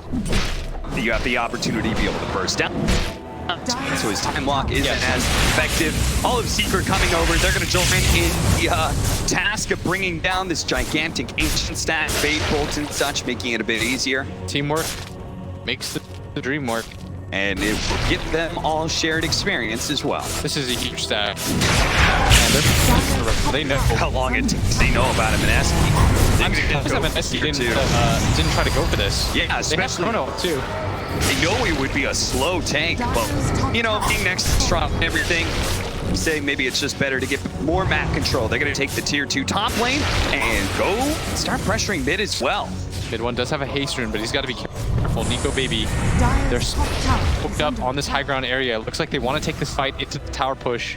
Secret, not showing any heroes quite yet. They know they're in that triangle area.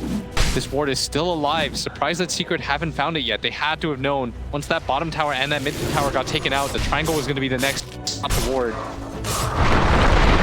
Instead, they're going to find... They know where he is. Nisha's going to be caught by the avalanche, even though he's blurred up. Going to play to bring it down too, and he almost had the Desolator. LSA is going to be able to catch Zom, tossed up in the air to his death. That is rough. He was 400 gold away from that Desolator when he finished up the Ancient stack, and he remains at that number now. And what's about this too is whenever you have the mag on your team, every second that you're dead just feels even worse and worse because you know the amount of potential farm that you're losing out on is so significant, and they know that Puppy, because the ward is still there, haven't dewarded it quite yet. This is going to be another kill for MINESKI. Puppy, he's really tanky, but will eventually go down. Moon is unstoppable, and he has delivered so far in this series 6-0-3. Conversely, the other Southeast Asian superstar, 2-2-1, might get caught out here as well. Moon in the area, Raging Potato throws out the blind stun, isn't able to find a mid one, sniffs it out. And that may be 4 bounties. No, Nico, I like this. He's playing it safe. He's not getting greedy and trying to get the other one on the right-hand side. He'll just take the one that's on their side of the river. So 3 for MINESKI, as he almost has a Maelstrom complete. And that'll be another way to help out against that blur advantage that the Phantom Assassin has. Gunnar did talk about the way that it was going to be a rough early game for the Storm Spirit anyways. Yep. The Lina is going to be so good against you, but as the game progresses, the Storm always has the option cap of jumping on the Lina. It's so much easier for him to gap close. This is just the awkward part of the game where he doesn't have enough HP and he doesn't have the items to be able to just go on her fearlessly.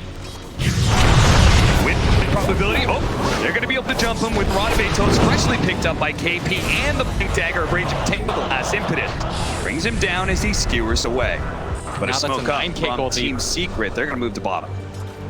Nico Baby waiting for the creeps. They still have a tower in this area. They're going to drop the ward. They see him. They're going to see him farm up the neutrals. Do they have enough burst damage to do this? He's got 21 charges and instantly the lift. Oh no! Grabs a creep and Nico Baby blesses the stars and jumps away. That's a freebie. That is a freebie. Radiant structures are Mid one will snag an arcane rune, but certainly not all the trouble they made to move the bottom. And we were concerned about MINESKI having their spirits broken. Yeah, doesn't look like it at all. Dire's We heard that from Coach Mushi. He said they were fine, they were calm, and confident even in their battle against the #1 DPC team in the world. Yeah, it's such a stark contrast from the interview that we saw with RZeke yesterday, where it looked like they were just like, yeah. Casey's like, it felt like you did the better job. And he's like, yeah, we did. And instead, Mushi's all smiles. He's making jokes with her. He's saying our team's good. The team looks like they're fine. So far, 7 minutes in, they've got an 8 gold lead. They're not out of the woods yet. Last game, if anything proves to them, it's not over until it's over. The crazy part is that MINESKI have been getting so many kills around the map without having to use the Chronosphere. So Secret remains scared of them at all times. In fact, so scared, they lose the tier 2 mid. Nico Baby hadn't shown himself until finally he does. He sees the server tiered up and displaying. They thought that Nico Baby was behind them at mid. That's why they didn't challenge, and that's why mid one showed himself at top lane, and where gets caught and where. The next, you see the opportunity to push to high ground. They really go. Wow, this is early. No Roche or anything. Zai gonna run. Nico Baby gets the first step from the Fire Blast. He's going to be able to time walk away while Zai sacrificed his life at a gambit to be able to bring down the carry of MINESKI. A buyback, that's all MINESKI wanted to be able to see. Raging Potato, he may be the sacrificial lamb, but no, MINESKI will protect that little lamb. The Rocky boy will get away. He's got a Blink Dagger up. He's fine. Now the buyback from Zai. This has been a rough game for Team Secret. There's just no plays for them to make. With the type of heroes that they have to continue to just buy time for Nisha. He needs a BKB before he feels comfortable engaging. Ninja Boogie grabbing the invis room, drops the sentry. He knows where they have vision. Dude, they were just top pushing that tower, and Ninja Boogie gets the bottom lane and to pick up the power room. It's just mirrors MINESKI everywhere, right? And they're gonna run into potential gift, but there's 4 heroes down here. Why everybody wants to rotate in. They TP on Faceless Void. They want to bring in more. But Moon, he thinks twice about it. And they take the fight without Chronosphere. Is this invisible room gonna be enough? They're gonna break several smokes. Gonna be spotted by the sentry. Toes goes in, but just on the puppy, that shouldn't really matter. KP knowing that. Retreats back behind this tier 1 tower. You said that MINESKI could fight to defend this tower, but will they fight? Is they're going to have to do it without a Chronosphere? Nisha almost dying already. The infinite shot blast. Oh, in his hands. They nailed Nisha. Oh, puppy. He's going to be eliminated. Laguna comes out. Tossed away. Caps are trying to hide in the trees. The telekinesis hitting Vici Potato means they can't find a 3rd kill for that. Well, mid one bides his time. I think he's looking to be able to cut some creep waves because this is looking like desperate times for Team Secret. And you see his net worth right now is so low. He's behind the 4th position, Tiny, Raging Potato. He's had such a good game, but it just goes to show you how far behind Team Secret is. That is 11,000 net worth lead, about to be 12, building up about a 5,000 experience lead as well. And that win probability, it's a harsh outlook. MINESKI. We saw in that situation before, though. I feel like the last game was easier, though, because they had the Meatball on their side. They're going to take the base fast. This situation is a little bit different because their playmakers have been slowed down so much. And at this point, it does feel like Nisha has to do so much to get this win. And he needs that magic immunity. It makes sense, though. Really? They found it. Yeah. They gave him Ogre plus Magnus. That usually means that they think that this one hero will carry them this game. Ninja Boogie probably going to get picked off once again. Ninja Boogie's okay with that. He's at the rest of his team. Oh, they were trying to give him the last hit. But for Ninja Boogie, only sitting there at 500. I really thought they were trying to give Nisha the last hit, and both supports went for it. Nah, dude, they're trying to give the last hit to the real character. The App Store. Yeah, takes it again. Secret will manage to take this tier 1 tower, but honestly, like, they kept it alive for 20 minutes. That's still a huge success for MINESKI. I will say, I think part of the reason why I think it's been such a harsh game for mid one is normally when you pick up this Storm or these like Embers for him, there's a side lane for him to rotate to. But it's so hard for him to make a rotation towards a Magnus lane and conversely a PA Ogre lane. Like, they're not killing the Enchantress even with 3 heroes there. So it felt like he had no place to make, whereas Moon, you know, every time he goes to the lane, he's going to pick up a kill. They're going to pick up another kill, not on a hero, but on Roshan. Just Nico, baby, and MINESKI is ready for another high ground attempt.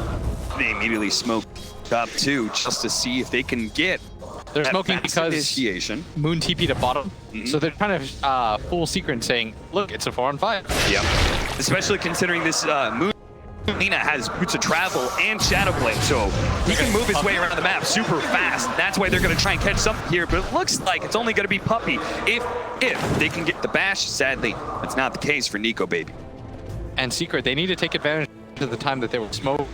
Nisha needs to push in this top lane. He almost got his BKB. That's when the real game happens, Cap.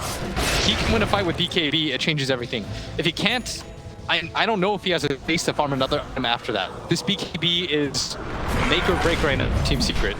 One is so scared at all times because this Shadowblade Lina, he's never quite certain when he can pop out and farm a creep wave. So scared, in fact, that he placed that side lane of the map and hides there the entire time before eventually deciding home is where he has to be. I will say this, is correct. She's got 1600 HP. All it takes is one good fight for mid one. But if they don't manage to jump him, he does have a plate mail now, so it's not in danger of a crit dagger kill anyway. It's going to take some hefty commitment by the PA, but she can die before a single spell is cast for sure. This Lina is so farmed, Cap. She has triple the enemy mid's net worth. And they're just playing 4-man together. They do manage to run Anisha here. Hit him with the avalanche. Radavatos goes down. There goes the fresh BK. That's going to be a fire blast, but there's the Chronosphere to be able to control him up. They actually get these in, but his mid one actually goes through Ranger. They'll be able to finish this Q-er and the RP on the 2. Mid one putting on top one with the fire blast. Well, that's going to be the agent coming from Nico. But KP is plenty healthy, and that's why he's going to run down Puppey. Secret. It was an okay engagement for them. Got the Aegis out of the hands of MINESKI, but still cost them a hero. Not the worst trade in the world. And that was the buyback by Raging Potato. They need all of these engagements. Top lane is getting cut. They're going to look for this. They turn first him down, but they don't actually hit him. The avalanche covers the ground. Now Midway tops in the air. Raging Potato made the read. The Chronosphere coming up from the outdoor. Beautiful. Did he get there? Diving. There goes the Lena before a single spell. It's kept now Nico, baby. He's trying to get backed out. He's trying to finish Mid-1. Getting two in the back. Mid-1 triple kill into the trace. They go. They find another kill. The PA dies. Actually, MINESKI are able to get something out of this, but KP, he can stay alive for a long time, but it's underneath tier 3. He will fall. Ultra kill for Mid-1. Secrets. You have to be careful against this team. Just a second of weakness, and they will pounce. And now he's almost got his BKB. That's what we were looking for. Storm in that situation so good on Lena because you'll always get the jump on her. You can get to the back line. She's decided to go for quite greedy builds. The plate mail, no BKB, deciding to go for the boots of travel. She's very mobile on the map, but when it comes to just straight push it, it's gonna be rough. And on that start, sort of stealing the Chronosphere. Oh, absolutely. This fight does not look like this if he doesn't have Chrono here. You see, he locks down the entire team. He managed to get a 5-man Chronosphere. Look at how good Nico, this baby, was. obviously, is free to be able to walk away, The but zip just through. a zip that manages to hit 3 different heroes. Uh-oh, back out of the game. Mid-1, he used his back last time. Maledict, he should be good here as the bottle hits. Combination of dodging, the Maledict hits as well. That's flashy. Will Does it be one more time fine. just for good practice. Still a 12K goal lead, but a few more fights like that, and Secret are back into this.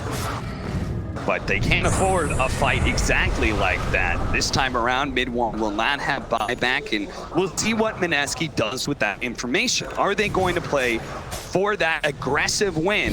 Are they going to challenge Secret now, hope for the Chronosphere that gets them the kill on Mid-1 and ends the game, or at least Elena Barracks, or are they going to wait for the next Roche? I think instead of waiting for the next Roche, I think they need to wait for their BKBs. Okay. I think that's even more important. Your Lena's about to pick up one. The Void is just the recipe away. That's what they have to reset off of. And I'm Secret. True carry of Secret, the App Store. He's trying to make it happen right now, keeping them in this game. The chrono that he hit was perfect. It made it so easy for Mid-1 to get on top of all those heroes. The zip through did so much damage as a result. He lined it up for him, stood it up so that his mid player almost has that BKB now. And so the fights are going to get a lot easier for him. In which case, there's going to be a lot of pressure on MINESKI to find the initiation, whether it's through a simple toss-up of the air and Raging Potato, follow up LSA, or if it's going to be the Chronosphere to lock down the Storm Spirit. Is that who you focus? Is that you hold that Chronosphere for the Storm from here on out? I feel like you have to. When Nisha pops his BKB in that situation, it's kind of nice to burn some of the timer out, but you're not killing him. Yeah. The blur in combination with the BKB, your bash, for people that don't know, time is magic damage, so you're just not getting any value out of it. On Nisha. He's getting really scary now. Once you get the pressure, Wicked Power, and the Bloodlust, like this PA is the strongest hero on the map. Her net worth is just boosted artificially as a result. It's so hard to be able to push high ground into that because there's always that fear of a dagger that gets a crit or a bash, providing the opening that Secret need. And they can just do that. They can just damn you over and over and over and wait for somebody to get low enough, wait for that bash, wait for that crit before they jump in. I mean, part of the problem is I think Nico Baby just got a little bit sloppy. Yeah. He just didn't think about it. He's like, oh, okay, they have Chrono. I'm still fine. Yep. But he does, you know, he didn't realize, I think, at the time, like, oh, wait, my entire team's going to die because of this. Yeah. They still have a lot of map control on the side of MINESKI, and Secret aren't out of the wood yet. But this 12K gold lead doesn't look as bad as the previous seasons did. the previous game was 99% over. This one is closer, I think, to like a 70-30. You can still win this if you're secret. Your jump just has to be real good. And BKB on both their cores. You farm up for buyback, and at this point, you might as well wait for Roshan as the potential spawn time is just 1 minute away. And so now the question is posed, okay, we're actually gonna smoke up here. MINESKI thinking that maybe they'll catch Secret off guard. In part, maybe because it is so close to the Roshan spawning, any sort of pickoff could lead into some big wins. They know Zai is somewhere out here. He actually ran forward through the war and immediately TP's back. They need the MKB right.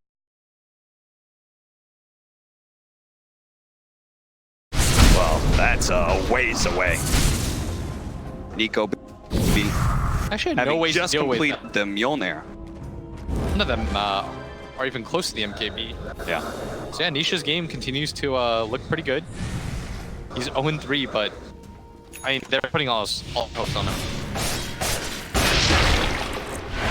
And he may soon eclipse Nico Baby's net worth. There is still Moon sitting at 16K, but as we saw from that last fight, it is very easy to take that hero out of the field without anything being done. Nisha also has to be careful hunting him down with that Shadow Blade. He's got 2,000 HP, but even just getting caught by an LSA at the start could lead to much, much worse outcomes. 21-12, 13,000 net worth lead for MINESKI 30 minutes in. As you heard Blitz say, it feels like this is more like a 70-30 game, and the win probability does agree. If anything, it's even more in the favor of Secret. What's it say? Yeah, look at that. 84-16 is what it was at 20 minutes when we had that big fight, big turnaround. Now 66. Yeah, I'd say that's right. MINESKI is beginning to lose some control of this game. They have to be able to get a bounty runes though. Oh, could you imagine if MINESKI lost this game? 2 heart-picking losses. That's it would be a story. That's all right. MINESKI, they need to be able to pull off this win. Heart-picking losses. They got Megas against Team Secret, against the huge favorites, a blink away from Zai. Gets away from Raging Potato, just away. And now MINESKI, chasing these heroes out, are going to turn back towards Roshan. But Nisha doesn't want to give them that full map control. Out mid, and they smoke. Puppy should call his team. Let's smoke.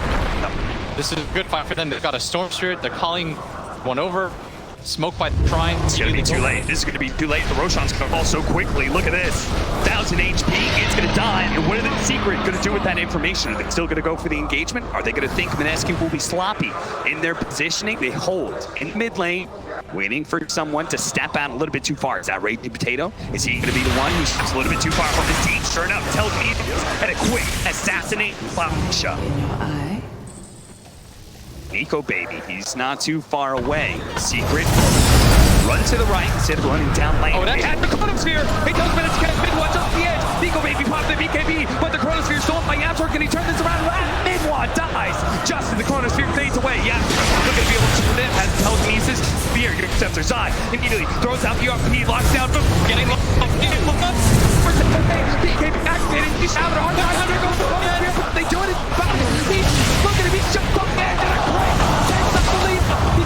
Back though, and Nisha's being controlled up. Can Nico Baby actually get the bash? He managed to get the jump away as Maldic on him. Nico Baby doesn't want to overcommit, but he does have the ages with his telekinesis. He'll actually die to tier 3.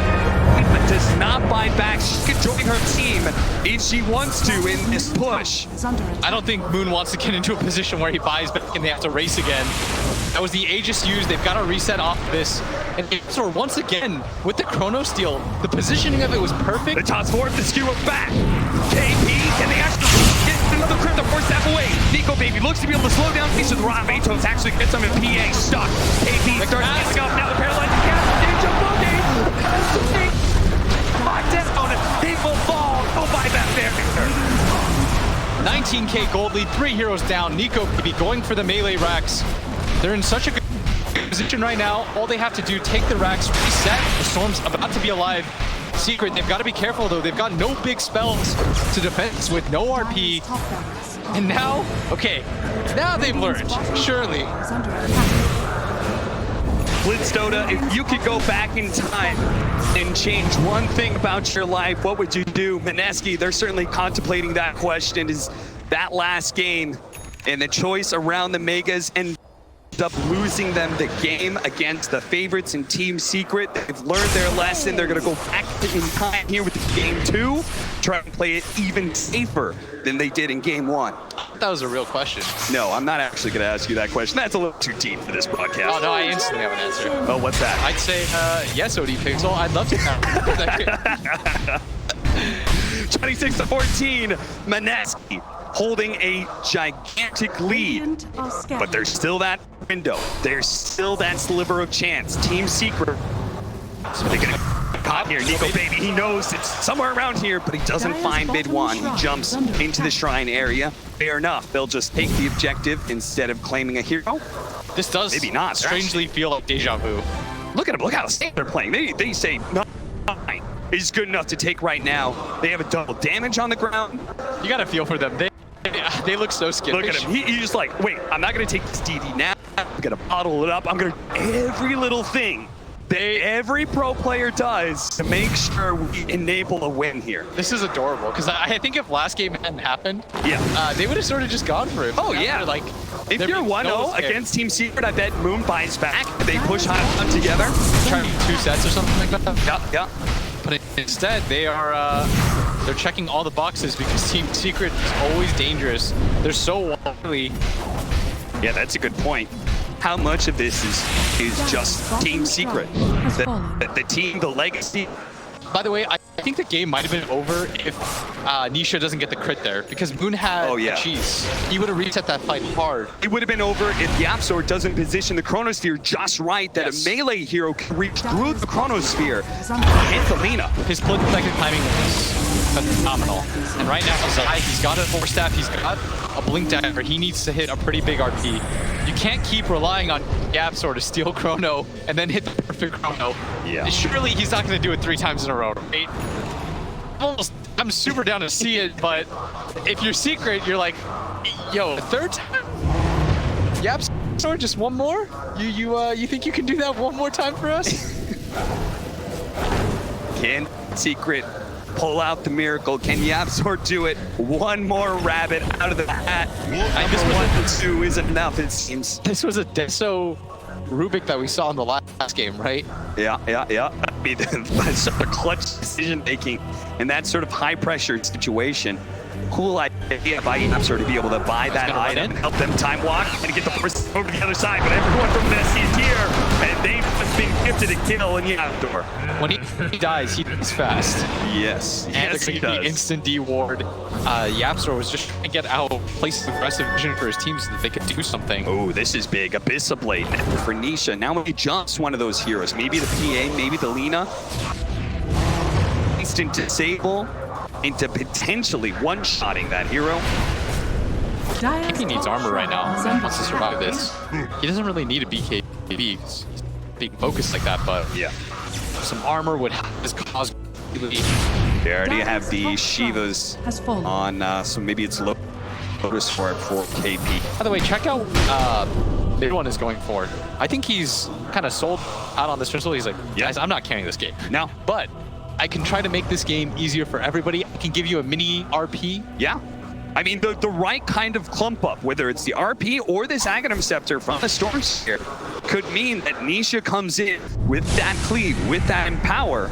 It just takes one. It really just takes one fight. If Nisha can get into 3 heroes, just hit into the center with that cleave, he will blow people up. That's the mentor of Team Secret right now. It just takes one, and that's the words echoing through MINESKI's head. Causing them fear whenever they try and push for the high ground. That's why they're trying to get these next round of items. The one part is how tense this game is. Like, only Secret, where you can see as a caster that MINESKI's up 22k, and we're still sort of holding our breaths. I mean, no matter how many items they get, no matter how much the net worth climbs up, it almost doesn't change that win probability. It is staying deadlock give Secret that like good 10% to be able to work around. Yeah, Dota Plus at this point is saying, are you gonna will this be one fight? KP. He's got to march forward. Held needs it. Actually, he can time with the fire blast. Multicast, they will. No buyback there. MINESKI! Bobble the fight, and now they're going to lose ball. There's a come up in round 2. That's 4 heroes down. Nico Baby, his hands were up in the air. He was trying to let it go. He was saying, Nisha slaps him in the face, says no. Not here, not today. That couldn't have been more perfect because then Zai comes in with the RP.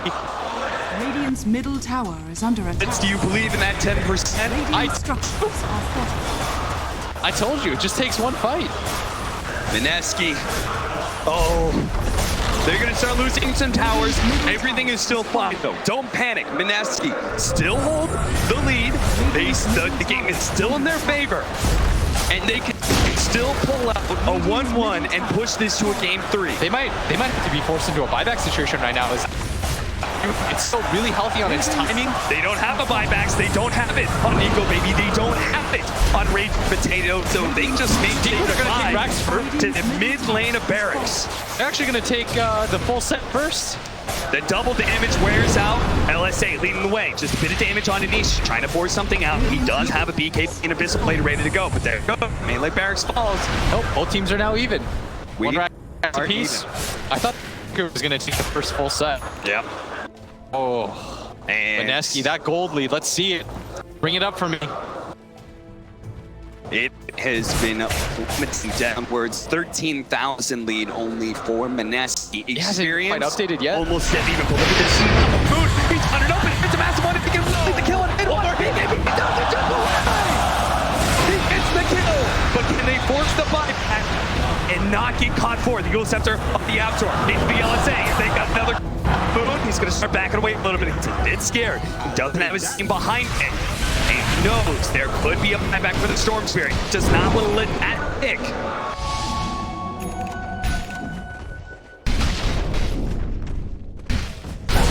Regeneration. Wait up.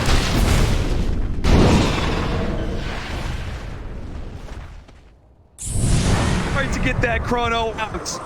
But Nisha, quick with the fingers. It would have been a wipe if he'd actually gotten the range, the dagger bash onto Moon, but She made one that sigh of relief. And if you're MINESKI, and especially with how last game went, that familiar fear in the pit of your stomach has to be growing. It's got to be gnawing away at you at this point. And we're getting into some crazy level 25s here. I mean, this PA is already monster. If you get her to 25, the triple strike Stifling Dagger. The thing about Secret is they've had to do everything right to get to this point. To bring it back to 15, the two stolen Chronospheres, then that fight where Nisha at the very last second gets the Abyssal Blade on the Nico Baby and the stuns. Roshan's up right now. Anyone could buy up to the Aghanim Scepter if he wants to. He'd be about 500 shy of having buyback. But it looks like Secret, he not getting the pin in time. Honestly, MINESKI just announced maybe they get one he does have that go for a little bit, well, too much control. They trade out Rage Potato's life for an Aegis, and that's fine. 70 seconds for the time he comes back, but this Aegis will last the 5 minutes. All worth it for his death then.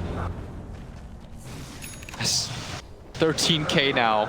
They cut it by 2 despite the Roshan kill, which is pretty rare to see, but because they are ahead, that kill on Gomez so much. And he's almost even net worth with Storm Spirit. Blitz, you're MINESKI's coach right now. What are you telling them? How are you telling them to siege high ground? What are you looking for them to do? First thing I'm telling them is like, wow, you guys hired me as coach. Second thing is, I'm probably telling them, you gotta calm down. The game's still in your favor. The same principle that applies to Secret applies to MINESKI. They just need to hit a really good chrono. They catch 2 cores. The game is still very much in your favor. This is the time to calm down, breathe. Because Secret right now got something scary. They've got momentum. Oh, that's no plus. It just decided that Aegis and Cheese isn't good enough for MINESKI. and the game is dead even now. Yeah, I think you said like, okay, Secret is, they just team fight really well. Let's swing it back a little bit. I think as the game goes on, it really favors that PA-MAC combination, and equally so, it's so strong. Gets away, gets wards down too.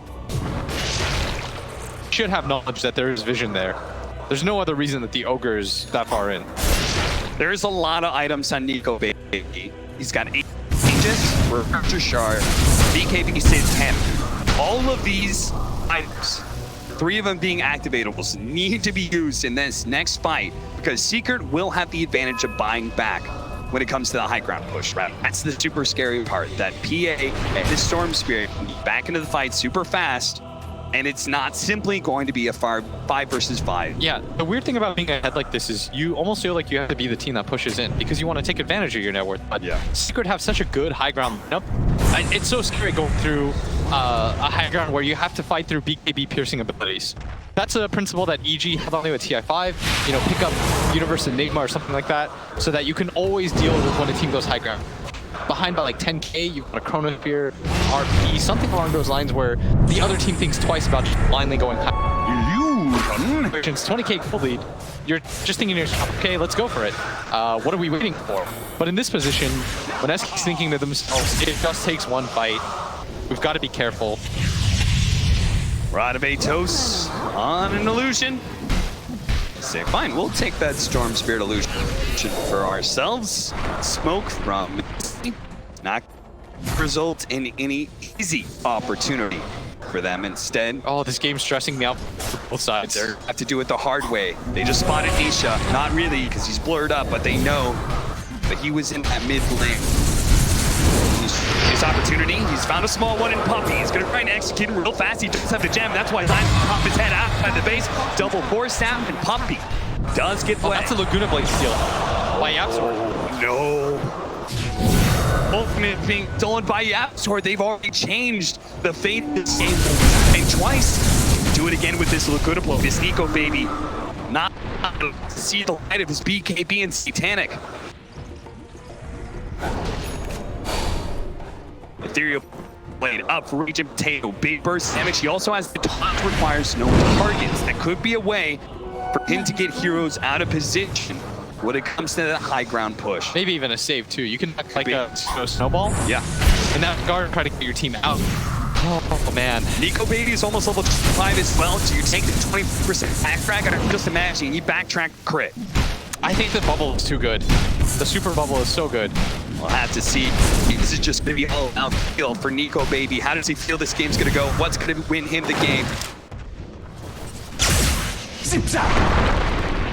This is one of those games where the branches of fate just spread out. The what if game begins. You ask yourself, MINESKI, if they closed out that game 1, how would they be playing right now? Would they finished up the game already? Is the fear that they will lose this 2-0 against Secret. Hero here. Dish and dead. Execute by YapzOr. Trying to get to that Aghanim Scepter, that would be huge for him. Well, if they didn't know Laguna Blade steal before, they certainly do now. No buyback for KP, but everyone else in the game does have it. Secret, just to pick off on the Tiny, they know how disruptive he's been in these engagements. They feel confident to go outside their base. A little bit more free area to farm. The triple dagger is up. The Aghanim Scepter is here as well for the Storm Spirit. He's looking for Scythe next. And Puppy, he's gonna play the Bumbling Fool into the high ground blind, but it's all an act. He knows the rest of his team behind him. He's super tanky. He's already survived through 1 round of Athena spells. He can do it again. At this point, farm is whatever. It really just comes down to the one team fight. Yeah. That's why mid 1 isn't trying to go back for anything like the Orchid or the Bloodstone. He's just editing for the late game. The age is down, level 25 achieved for the Faceless Fool. You're right, the AoE is too good to pass up, especially with that Refresher Shard. 2 times of the gigantic AoE Chronosphere. And the only person I've ever seen go through the backtrack talent is ODPixel. Somebody did it actually this TI. Really? I don't remember who. Yeah. That's why the conversation was only Only way we would talk about it. The plus 175 is so good. Yeah. I mean, It makes it so that it's so hard to whip fights. Yeah. And everybody has to be careful. There are a lot of melee heroes.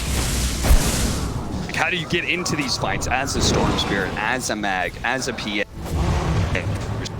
A bit niche there. Could play a big part here with the double cheeses on KP. They actually stacked that rev item. This is such a killer build. Regeneration. 3k HP, Titanic status resistance. It's not going to be easy to burst down this PA. They put so much into her. They gave the perfect situation. Mid want to sacrifice his own game with this item build. He's saying, I trust you. At the same time, it's the one that jumped on. They're going to have Silver soon. Ooh, looking to break that blur mechanic. The biggest issue right now for MINESKI is they just have not been able to start fights. Yeah. It's always been Secret jumping them. We've seen 3 fights in a row now where Secret finds the jump. What I like, we don't know what's going on. Is it composure or is it fear? If it is composure, I have to admire MINESKI. They'll kind of find a pick off like this for Raging Potato, but they never go all in. They never give Secret that opportunity. They're going to go for Puppy here. Chronosphere does manage to catch the outside back. Doesn't catch the core. The Chronosphere, second round. It hits something with the opportunity, and now Big Hunter. Here comes the Chronosphere. The lost it in for Big Hunter. Yeah, now it's been encouraged. It's too late. He's going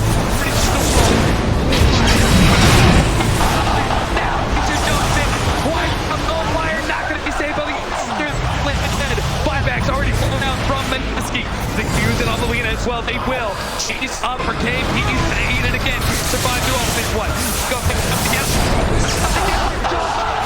It's well now. Your kill for Nation. And guess what? They're gonna be able to catch Raging Potato. Done for the tier. Unto himself. Vici Gaming begins back.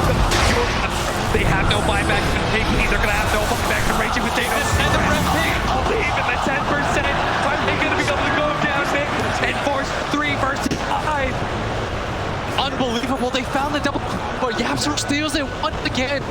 And that's the perfect fight for MINESKI. The Mjolnir actually hits Zai, so he can't RP the Void when he walks close. And if you can't do it with 2 Chronos, what is it going to take at this point? MINESKI, I mean, this is a heartbreaking choice for them right now. Boogie! Look at the spray on the ground! Loser! The Ninja Boogie! Zai picks him out! It's another hero with that buyback! Moon! Nico baby! Alive for MINESKI! They're gonna hold! How are they gonna repel the 5-mana Team Secret, who's now inside their base? And this time, they're going to go for tier 3s. They can go straight for the tier 4s. This time, can Nico baby and the Chronos 12 seconds left. Can he pull off Miracle? 8 seconds. 1 tier 4 dead. 2 seconds. The dream Chrono. Another tier 4 up. 0 seconds. Dakota tears up, but he goes for Ninja. He's gonna try and take up Assassin's because the damage comes in. Master gonna be instant buyback. Puppy gonna be chasing Nico baby's pretty blown. His BKB. They need Secret. They said Nico was a fun target. We are still gonna be able. Darkest hot barracks are under attack. There you go.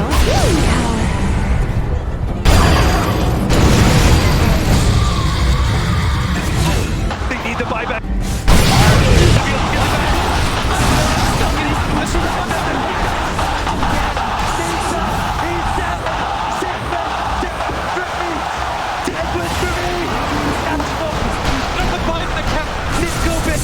It won't be.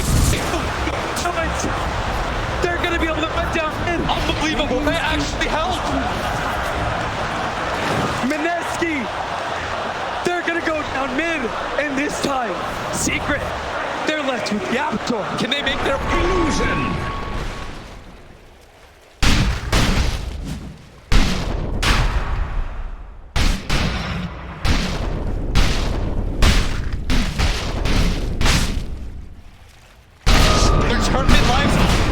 Doesn't matter, MINESKI. They bought up time. KP comes in. Ninja went for the He went for the win.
Secret's turn to ban.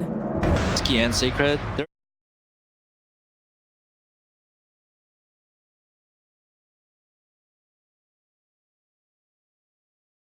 Kunkka, Tiny, like those tempo controlling heroes. If they lose the lane,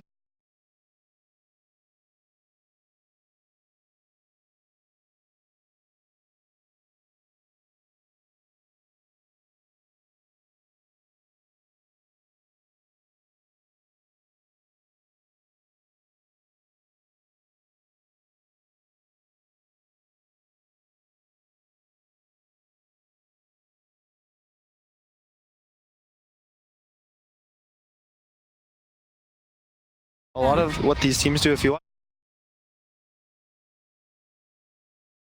like Monkey King, for example, and if you watch his early game, Secret do a lot of lane swaps. Once they feel like this hero, Monkey King or whatever in this example, is really strong, they're going to rotate it to their safe lane, where there's going to be a lot of pressure from the opposing team. And Nisha will now take this mid lane, which was already won by his team, and he's going to be able to kind of sit there and farm and catch back up there. And now mid one's kind of relieving the pressure. But in the last two games, mid one was under pressure, his safe lane was under pressure. They had no one to rotate and alleviate that pressure as the strong hero. I also want to note that Secret had a lot of late game heroes that game. It was uncharacteristic of them, I think. Storm, Magnus, P8, all those three heroes, they don't provide anything to the team when the other team pushes, you know? So I think that's why we saw that picture of the both side lanes getting pressured at the same time. Absolutely. Do want to give a quick shout out. It was a defeat, but YapzOr in that last game, 6-5 and 22 on that Rubik, in on all 28 Secret kills in that game. His damage was number 2 behind only that PA, and that Rubik is still on the table in the first phase here for Secret. I can see them taking it on the 10th pick, depending on the next two heroes.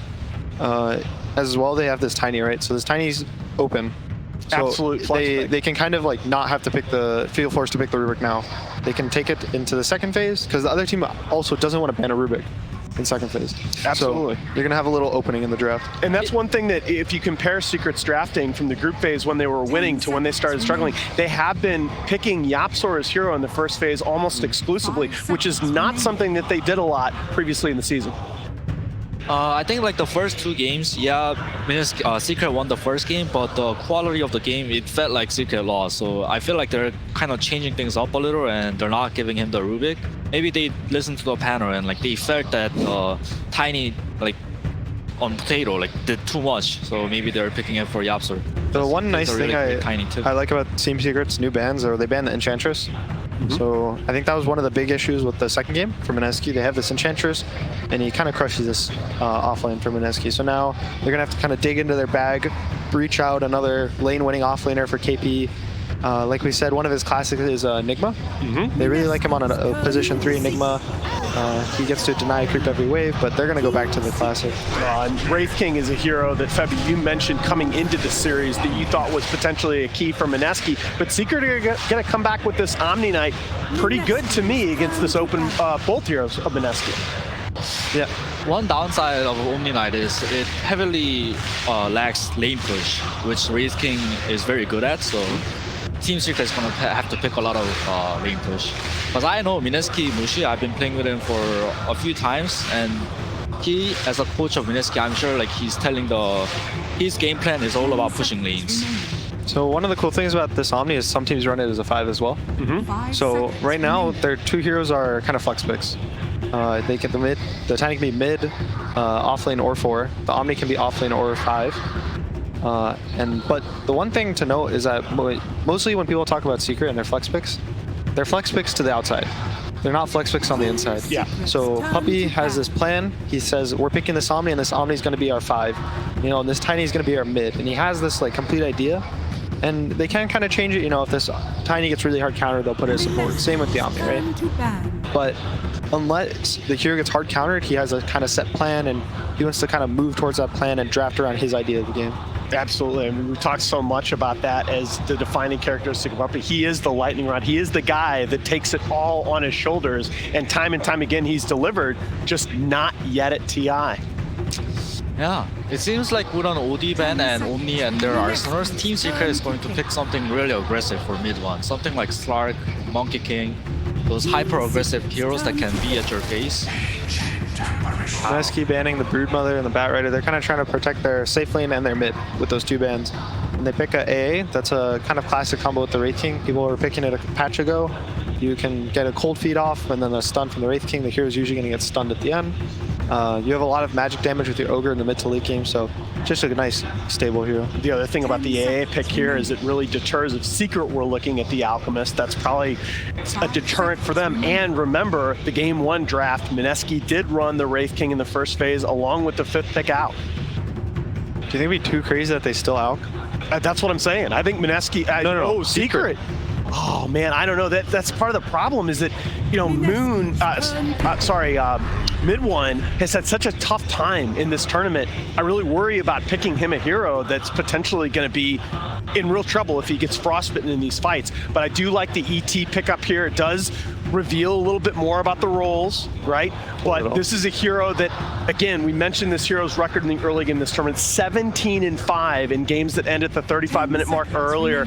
That is Secret's sort of pressure release valve if MINESKI play this early game run at Dota again. The way I could see Secret kind of turning this draft is if they're confident with the Alch here, they can put it in their safe lane. They can run this ET, he'll kind of protect the Alchemist, and they do have Heavenly Grace for the AO. It's going to reduce it by 50%. Instead of, you know, being like a 12 seconds, it'll only be 6 seconds of not healing. They can kind of disengage with the GA as well. So, and the Echo Stomp. So they're going to have a couple ways to kind of play the fight back. I'd be a little scared if I was MINESKI of an Alch right now. 10 seconds remaining. All right, we're waiting on the 4th pick here of Secret. 5 seconds. Febby, man, how do you block it all out? Because the first 2 games of this series have been as crazy, I think, as any games that I've seen this year. You know, maybe going back quite a few. And you've got to refocus here, all 10 of these players. Faceless Void. Oh, my Lord. That is not what I...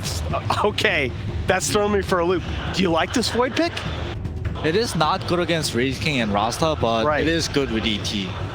It's also not good against AA. You won't heal when you get ulted by the AA. Maybe they heard the fans. The fans really like big team fights. They like the big chronos. They now have, you know, GA to turn a fight, look cool. They have, you know, Earth Splitter. They have this cool chronosphere. So maybe Secret's doing this for the fans. I'm a little concerned of the Void versus Wraith King matchup, though. I think Team Secret needs some more damage, and DP doesn't look too good too, because they have AA on MINESKI's side, and AA is pretty good against DP. You need something, a ranged hero 5th pick to just dump damage into that chronosphere. You talk about the sniper still on the board. The OD they banned themselves. They need a lot of stuff right now on Team Secret. Yeah, they lack wave push too. Full wave only doesn't push out waves that well. Core Invoker? Yep. Then Invoker. Yeah. I mean, it's one of his best. Yeah, there you go. It's one of his best heroes on his career. They could still do Tiny mid. I would be really scared of their damage, though. I think they are forced to put this Tiny as a 4 now because of the Wraith King. So they need a mid 1 hero. They're going to ban as well, you know, a mid hero from MINESKI. They're really scared of him from Moon getting this like last pick. So they're going to try to find a hero in the draft that fits them, and only is going to have 1 hard counter that they can ban out. One good thing that Secret have going for them is the team fight. MINESKI's heroes, they're all single targets. So I think MINESKI will kind of want to split them and dodge them, play this like cat and mouse sort of game, and try to go late game. While Secret wants to like use their big team fights, only wants to fight early, even if there's an AA on the other side of the team. When you look at mid 1's hero pool, the heroes that come up that aren't banned still on the board here: Ember Spirit, Templar Assassin. I'm looking at if either of those, it's more the Ember, I think. He's gonna have Heavenly Grace, so he's gonna be able to go in on the supports and kill the supports. Save this chrono more for the core, the Wraith King. Could just storm again. Yeah, they could storm. I think it's okay with the Grace, but it's also really scary against these instant hexes that are built into your heroes. It's you're much more like confident going on it when you force the enemy to build sheeps to try to protect their cores, or build Yules to just Yules the storms and try to like have to be forced to defend themselves from the storm. When the supports have built-in ways to defend against him, this Wraith King's gonna have ults, so it's like you have to burn a lot of mana to kill him the first time. It's a little scary for them. And they're gonna ban the Alch. They're still scared of getting last picked Alchs. No, I would be too. Yeah, they're traumatized from the first game. Coming into this 5th pick, do you feel like Secret's lanes are stronger in this game? Are we going to be able to hold up to the pressure better than we did in games 1 and 2? I think so. The ET is one of the strongest laning supports right now. His Astral Spirit gives him armor, gives him Moonseek, gives him damage. Oh, the Yapsor Rubik once again. Sorry, buddy, go ahead. It's a mid-tiny. Yeah, mid-tiny. So MINESKI's going to know that. They're going to be probably going to pick more of a strength hero. Maybe some hero that's going to build like 1-2 bracers, even if they go agility or int hero. Once the main issue with Tiny as a core, that was in previous patches, was that 10 seconds remaining. people would build bracer and his combo wouldn't kill you anymore. And when Tiny blinks in on a core and his combo doesn't kill him, his fight feels really awkward. He's a slow hero. He's sure he's tanky, but now he's committed to 4 or 5 heroes, and they're going to be able to disengage, stun him, and keep following it up. I'm kind of worried for the Secret's lanes again because, you know, I thought the Tiny was going to be a 4, but right now their side lanes don't look so hot. Yeah. Especially the Void lane is going to suffer. Death Prophet's a really nice pick versus the Tiny, and the Omni, and the ET. It's, whenever there's a bunch of strength heroes, DP is one of the heroes you think of like Timbersaw. The Spirit Siphon's going to do more the more HP people have. Tiny, he gets a crazy amount of HP really early in the game. He has a really high strength gain. He goes Echo Saber, you know, might go BKB. The Spirit Siphon's going to heal up the Death Prophet, and he is the AA, so he doesn't have to be worried about getting his healing stopped. The only issue with it is that if this Death Prophet gets chronoed, he can't be bursted. Exactly. All right. Well, we are headed to a deciding Game 3 in one of the most thrilling series of the event. But first, here's Casey with a coach interview.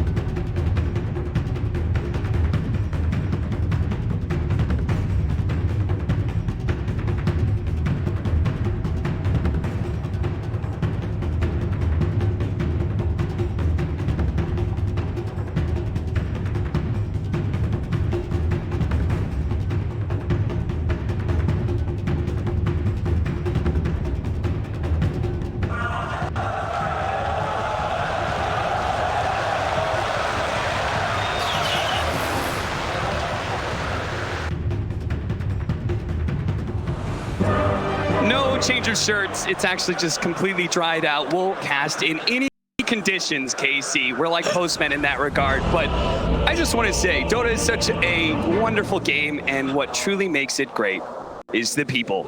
It's the people in this game, the players in the booth, the homeless man behind the wall behind me. Whatever it is, that's what makes Dota the best esports in the world. Let's get hype for Game 3 of MINESKI versus Team Secret. Oh, this is quickly becoming a classic. I'll be honest with you. I didn't go into this series thinking it was going to be a classic. Dude, I didn't either. I'm going to be 100% real with the audience. I thought this was going to be a stomp.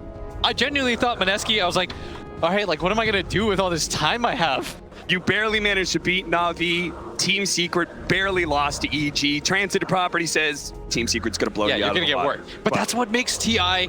Oh, it's the best. It's the best. There's nothing else like it. This needs. I get 100 TIs. Just keep coming. TIs every day. Oh, every day of the year. Me and my kid are gonna be watching TI one day. Oh, it's gonna be wonderful. Okay. We started off this series. They just high-fived. As we implied. Oh, that's cute. As we implied, we thought Secret was going to beat MINESKI, and we started off that series introing saying, "Hey, this is a David versus Goliath matchup, and no better time for TI for you to be David and slay the giant." Yes. And now, after Game 1 should have gone the way of MINESKI, now after they do manage to clinch Game 2. Is MINESKI the Goliath? Is Secret the David all along? I will say that MINESKI, in this 2-game series that we've seen so far, they've been the better team for about 95% of the series. Yes. And the fact that it's 1-1, if you're MINESKI and you end up losing this best of 3, it'll haunt you forever. This would have been one of the greatest what could have been situations. And for Secret, you'll take those wins. Oh, yeah. You will take that Game 1 and you'll say, we got away with it, and maybe this is the wake-up call that they need, that they're not invincible, that they can't overlook anybody. Such a big game for both teams. And that's what I love about Dota, is all the emotions that go into it. We heard Sunbeam. What do you guys, what's the mood in the booth? Everybody expected to hear You know, It's good. It's solemn. We're good. We're calm. We're laughing about it. You know, we're gonna get this game 3. No, we're angry. Yeah. We're pissed off. We're Team Secret, God damn it, and we're supposed to be beating MINESKI, and we're gonna see how that anger translates into the game and how they're able to make their way through this laning phase as we have Moon versus Mid1 in the mid lane, Death Prophet versus Tiny. Certainly an opportunity for Mid1 to take his aggression out on the MINESKI players with this kind of tempo mid. This is where star performances are born. We can forget the other 2 games. The fans can forgive your other 2 performances if you clutch it out in this game number 3 as this Tiny. I feel like I've just, I'm beating a dead horse, but at this point, Mid1, you have to show up. He got out damage dealt by a Rubik last game. Yapzor almost carried that game for his team. It doesn't matter though, you only need one to look good. KP is going to be playing the Ogre, core Ogre at top lane with Raging Potato, babysitting him on the Shadow Shaman, Nisha Faceless Void. This time, he's going to be the one trying to get all the clutch Chronospheres instead of Nico Baby. And they're running it with an Omni Knight as well, looking to shore up their team fight as much as possible. That's what it really looks like to me. MINESKI, meanwhile, fast-paced lineup with plenty of push power. Yeah, and I actually really like Secret's draft. I think that they have the late game. They have really strong heroes at just running at you. I could very easily see them just take a lead and never let it go. Because I feel like when it comes to the 5-on-5 team fights, if they can get the jump on this DP, there's no real save for her. Yeah, that is very scary. She does have great frontliners in her 2 cores of the Wraith King and the Ogre, but if Secret get around those heroes, if they get on top of Moon. And so far in this mid lane, relatively even, but Moon has outplayed Mid1. But this could be it, Cap. I can't stress that enough. All it takes is one game. History only remembers the winners. That's true. 14-6, 12-4 so far. Team Secret are walking away from the laning phase with a pretty good CS lead between 2 of their cores. The Faceless Void, though, is having a rough one. 4-1 right now, really being shut down by this aggro dual lane from MINESKI. Yeah, and this is a great situation for the Ogre. You can trade easily. Secret have 2 different heroes, Cap, that are meant to just win one-on-one fights. Yeah. And this is not the case right now, as the Ogre can bully you out, the Shaman can go toe-to-toe with the Elder Titan. You can see that Raging Potato is actually using Puppy's creeps to farm up the neutrals. And Puppy, he's trying to do something about it. They're going to man fight a little bit, but one last shot, Faithful, can it stop the damage? It's not enough. Raging Potato gets the first blood. His life will be traded away very likely here as he cannot run far enough. He thought about throwing out the Fire Blast, but doesn't think it's worth it for the mana, and he would be completely correct. The trade-off, though, is that the Omni Knight at bottom, this hero just seems to win lane after lane. It's so hard to deal with him when you have this low damage support 5, and you have no way to immediately burst him from the get-go. I think if you can't set the line immediately, this lane just completely goes in Omni Knight's favor at some point. It's also a lot about the Heavenly Grace Dispel, right? Like, once the enemy team has picked up their 5 position, Aven has an ability that you can kind of deal with, like the Cold Feet, for example, or this Ray Fire Blast, the damage over time that happens. You're going to be able to purge most of that off, get yourself a heal, and it's like the attacks never even happened. Raging Potato, 5-minute bounty runes are about to spawn. That's why Yapzor and Puppy are both here. KP, though, pulling some of the creeps with him. He wants to challenge. Raging Potato's going to walk back with him. 2 versus 2 over the bounty runes. How's Puppy going to take this one? He's going to try and go for the stomp. No, he's going to take way too much damage for it. No, he's actually going to go for it in stomp. Misses. KP. Telekinesis isn't there. Mid1's actually going to be able to grab the bounty rune as he shows up with the bottle, and Zai actually manages to get the other side. So that's going to be 3 for Team Secret. MINESKI were the ones who actually had the better bounty rune control the entire time last game, and I think the game prior. And that's going to give them a little bit of a gold lead. Pretty negligible, though, at 5 minutes. And we've seen what these 2 teams look like. It's one of those interesting situations where you never know how somebody's going to match up. Maybe MINESKI just matches up really well against Secret, and that's why we have the sort of series that we're having right now. Zai, level 5 already. We've seen the power of this Omni Knight before, and this kind of like very aggressive lineup of MINESKI, like being repelled by an Omni Knight, just being frustrated, not being able to get that kill that you started off on, that's certainly going to cause a lot of issues for MINESKI. Yeah, it's similar to game number 1 where MINESKI in fact had the Omni Knight. They just weren't able to bully him out. If you can't do it from the get-go, your odds just decrease so dramatically. But that's where that Ancient Apparition Ice Blast has to come in clutch, right? Yeah, but you can just get pipe, I feel like, on Omni. Yeah. Isn't that what you would do as on the offlane? Oh yeah, absolutely. In this kind of game? Yeah, you just get pipe and all of a sudden it's the same situation because they have so much magic damage. KP going to be pulled back potentially into his doom here, but he's so damn tanky. Let me tell you. Bottom lane instead, that's maybe the offlaner that dies. This time the Cold Feet does actually latch. It's so funny that you see Omni Knight die and you watch an Ogre just kind of walk it off. Yep. The chain stuns are good enough for MINESKI, and with these skeletons pushing in, also just tanking up the tower shots, that's going to let the Siege Wagon do tons of damage. This is the same rotation he made last game, and this is a big rotation for them. They're going to try and rush an defense here from Zai, but he's going to TP in. He's going to be in trouble here. They have the Grace on him. It's going to slow down a lot of these disables. But they're protecting the catapult, and that's what's important. That's why mid-ones also come in for this. Last game, he didn't make this defense. This game, I think they understand how important this tower is. The Siege Wagon dies, and the Tier 1 tower does not fall. Moon could have used Exorcism to finish off that tower when he first showed up, but he thought the Siege Wagon was good enough. He thought it was free. And that's Secret. They're a veteran team cap. They're making those adjustments. They realize Moon's play. I think he was anticipating that top push, but because so many teams are doing it, he's just sort of going for the play that Secret doesn't expect. No one's really assaulted Secret's offlane tower before like that. Especially once you give, like, Zai has a good lane, but a rotation like that shuts him down. If they had caught him again that second time when he TP'd under tower. Oh, that ruins this game, and they might even go for it here. They may try. Moon's gonna show up. Hits him with the nuke. Looking to be able to slow him down with the Spirit Siphon. Zai, the Heavenly Grace, protecting him a bit right now, but Nico Baby has another round of stuns coming in. The Crypt Swarm's not going to be good enough, and they don't want to dive the tower. MINESKI, this is what we're talking about in trying to go for these kills and not quite getting it, not getting the kill. Look at this tempo. The objective. Look at this tempo. Oh, They're going to TP top and just go for it right after. And this is how you alleviate pressure from this bottom lane for Nico Baby.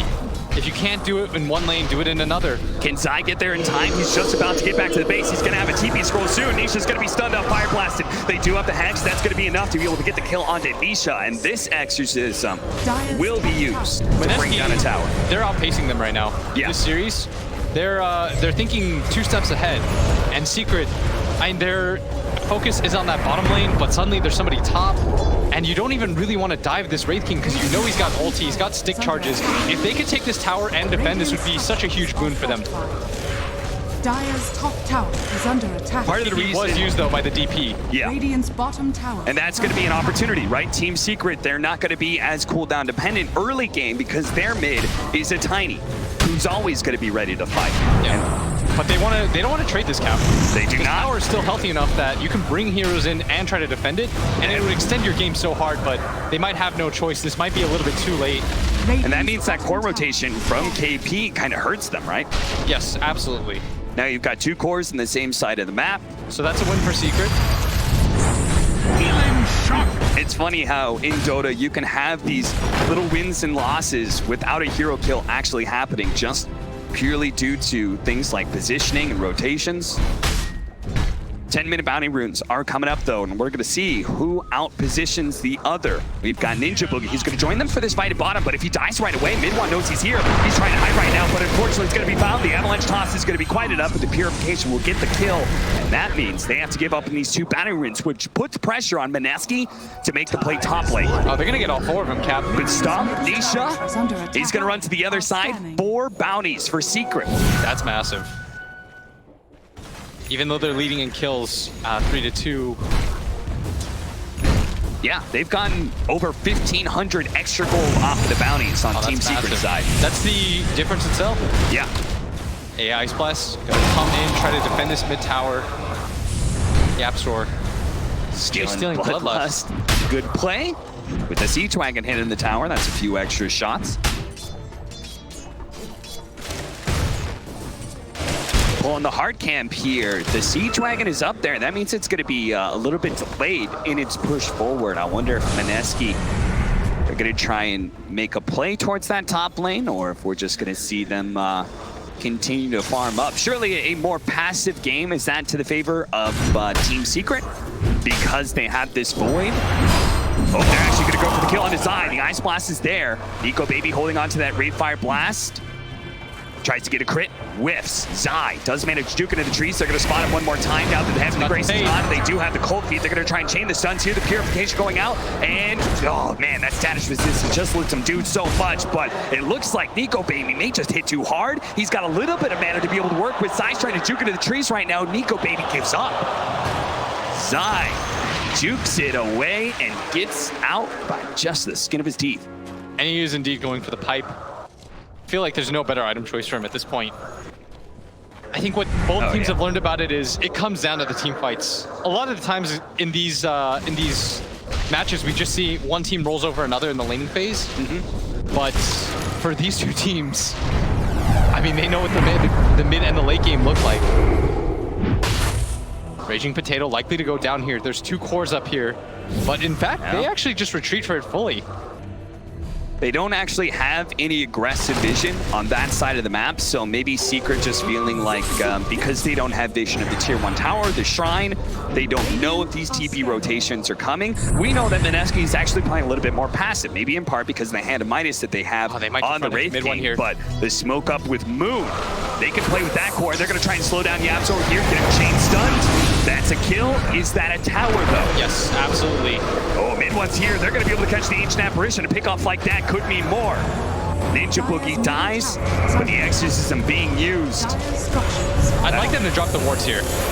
They are going to drop the wards. They're going to be able to get vision of these who actually teleport in and can they get chain stun. They do have the shackles. Where's the bubble? The Fire Blast actually used on the Omni Knight. They just don't have Moon here to get the real damage. A 3-man silence. That's going to be a lot.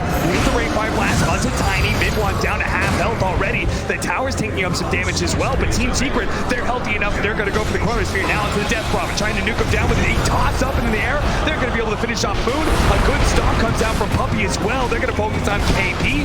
He's dead. Ice Blast on its way. NicoBaby on his first life is about to fall, and all of Secret very healthy, certainly healthy enough to bring down NicoBaby a second time. Team Secret hold their mid tower and repel MINESKI. And they might even grab it themselves. The wards, the last of them about to fall.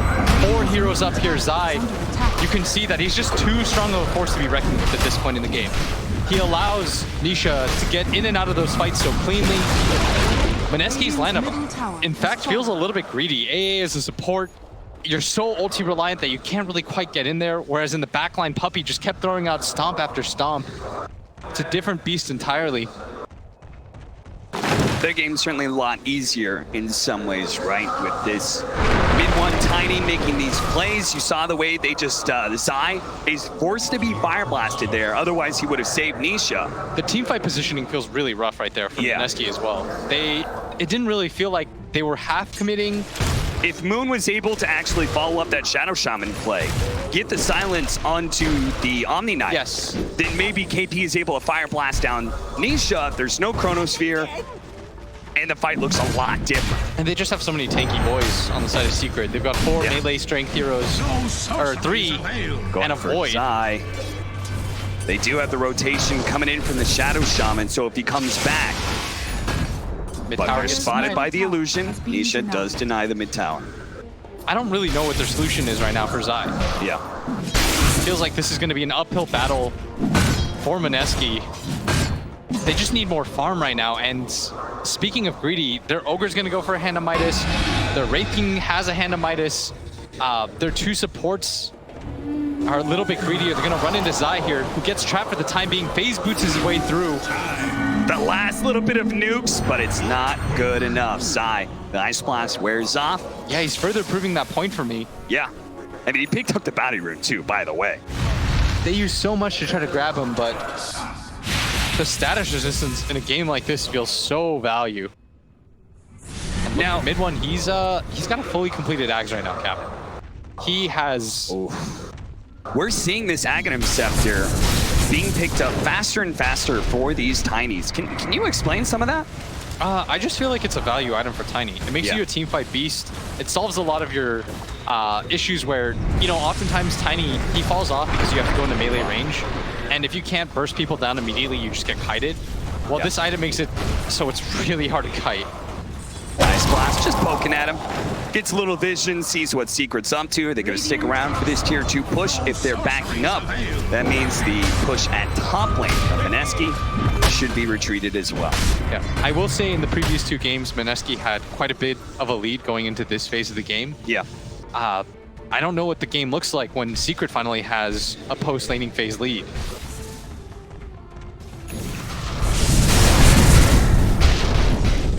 There's something I want to talk about though. This Wraith King, right? Traditionally, in many patches of the past, Wraith King's considered a early to mid-game carry. Yes. And with the Death Prophet, we're looking at, you know, trying to push down towers by 20 minutes, go high ground by 25, 30. A lot has changed for both of these heroes, particularly the Wraith King. We've seen a lot of these Hannah Midas Radiance build. Hector, especially from the Infamous, has shown that Wraith King is no slouch late game. You can really push this hero to the limits. Is this just about, what is it about? Is it about the Aghanim Scepter? Is it about talent changes? What is it? I just feel like this hero is good against the other cores. You never feel bad about having him frontline for you either. A lot of times in Dota, you saw in the game that we saw that just happened, when the Void goes in and he gets bursted down, you mess up the team fight, suddenly you've lost. Yeah. In this position, he's so forgiving to play. So it's about ease of execution, and at TI, there's nothing more important, right? He's so easy to work around. He dies once, you don't even feel that bad, because it gives your team time to reposition themselves, whereas the enemy still has to clump around. The fact that the Wraith King, you've got to kill him twice, it means that there's no mess-ups. Well, there's that Aghanim Scepter from mid one, pummeling KP with trees, and now is going to get the tier 2 bottom tower. If you build a BKB, you always have time to get the BKB on. Yeah, that's true. Radiant's bottom tower has fallen. Aghanim Scepter, usually we've been seeing Echo Saber into Aghanim Scepter. Here, mid one's going to go the other way around. I also think Aghanim's is a great farming tool. It's a real low cooldown, and you can just kind of freely use it in fights. Oh, look at this, 20 minutes. Push down lanes. 18 minutes. They're just kind of going for it right now. They've dealt good amount of damage to this tower. Mid one is, we said, give us a star-making performance, bail your team out. So far, so good. 7 out of your 8 kills. X, Raging Potato, I think he knows he's been caught, and he's just trying to stall things as much as possible so his Serpent Wards can actually get the kill on the tower, but sadly there's a glyph, and the glyph now, especially with the multi-shot, is so good at clearing out the creeps and defending. Yeah, now this is just going to be food instead for Secret as they clear up all but one of those, I think. Radiance for Moon. Death Prophet's another hero that can go late game a little bit better. The new Aghanim Scepter that was introduced for the hero, that's a core item.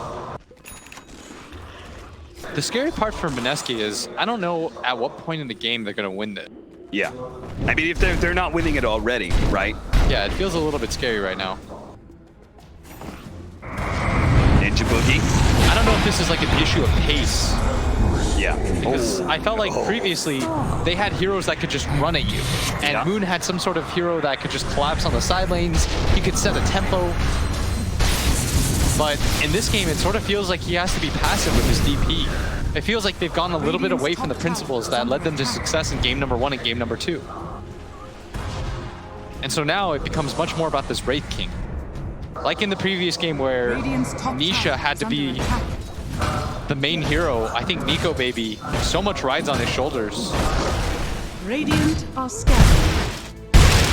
20-minute bounties, mid one free to push out bottom lane with his volley, take control of those. MINESKI, are they going to invade, or are they going to try and get more than just this one? It seems they're willing to concede all map control to Team Secret right now. They just know they're weaker than them. They have to ride the line. They have to rely on their carry. A man they brought in late into the DPC season, this Radiance.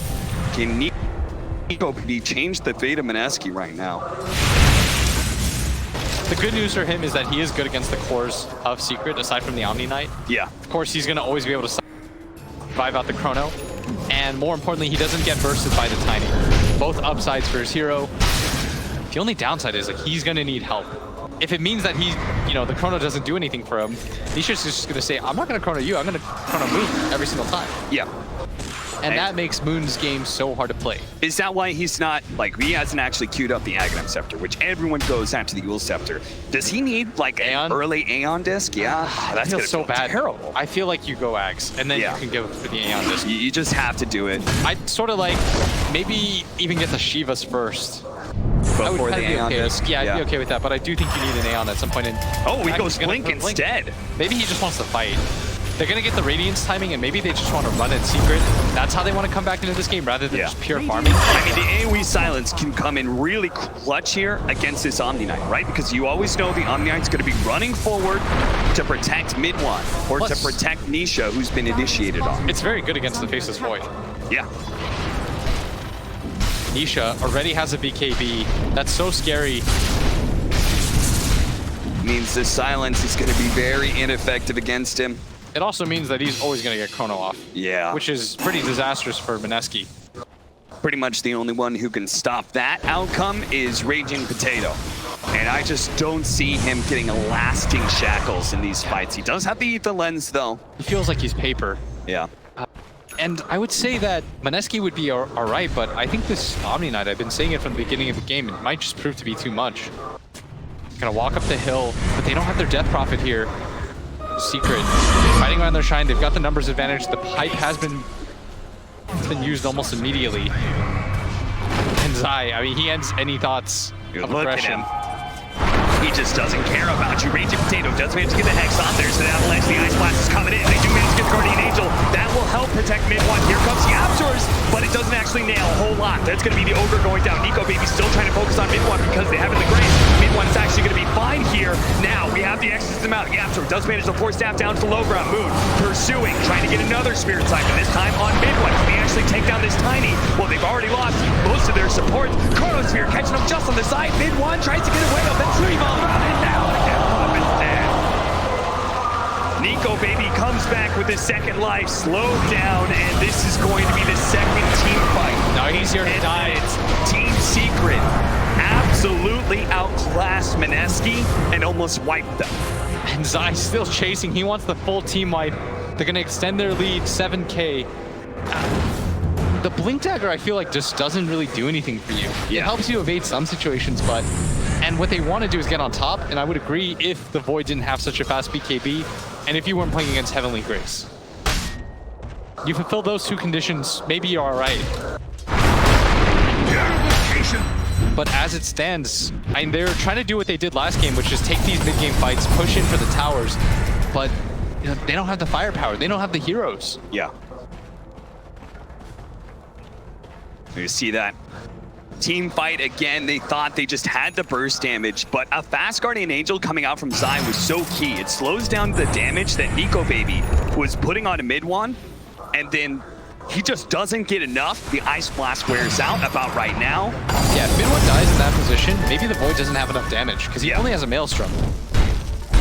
I mean, the Absor just barely died there. He almost got the Tiny as well, but Nisha being able to get that Chronosphere, he held it for so long too. He read that the fight was going to go their way without it. He only used it once mid-one really, or excuse me, Moon really committed to that fight. There's now a Mjolnir for Nisha. MINESKI. There's his damage.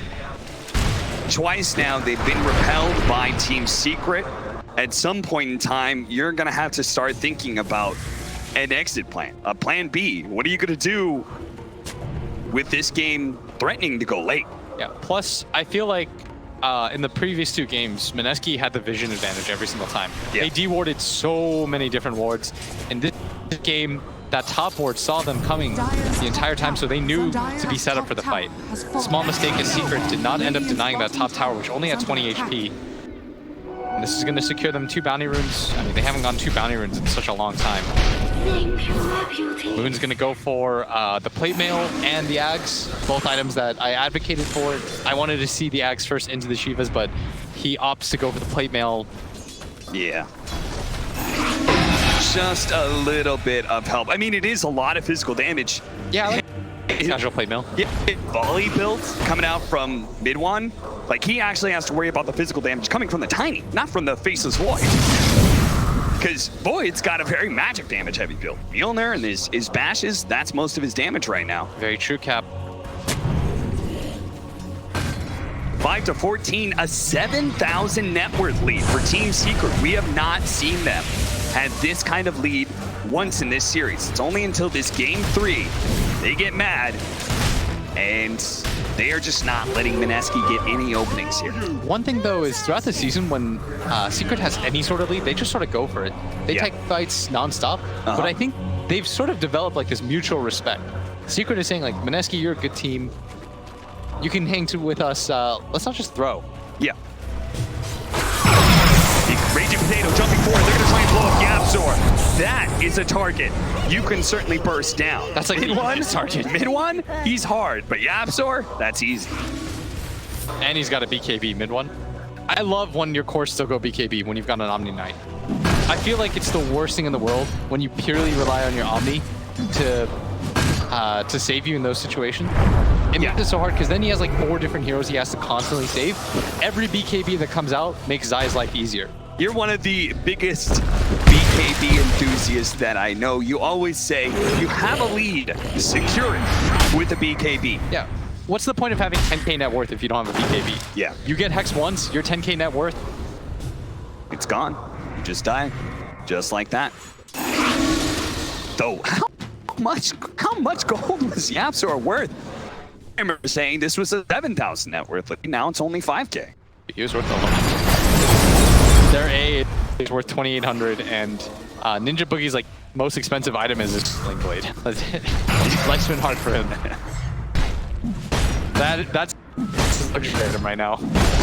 Raging Potato's done a good job of keeping pace with Yapzor. In fact, we're pretty much core for until it comes to the difference between our Death Prophet and mid one's Tiny. Yeah, mid one still unblemished, 5-0 and 6. Dire's middle tower is under attack. I mean, he's no. How do you push into that? You don't. Yeah. If I'm straight up honest, you don't. Dire's middle tower is under attack. MINESKI. It seems to be their turn to sit back. Moon still got it.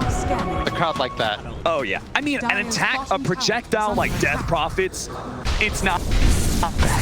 Does that little swirly animation as it makes its way to the target. KP, he's going to be slowed down. Fire Blast onto the Void, trying to slow down the damage. Goes to Heaven the Grace. Ninja Boogie's already dead from mid one. He managed to get the initiation onto him at the same time they were going on KP. So that's suited already, but mid one, they're actually going to go for this one, threatening the Chronosphere. Does manage to get outside of his Guardian Angel.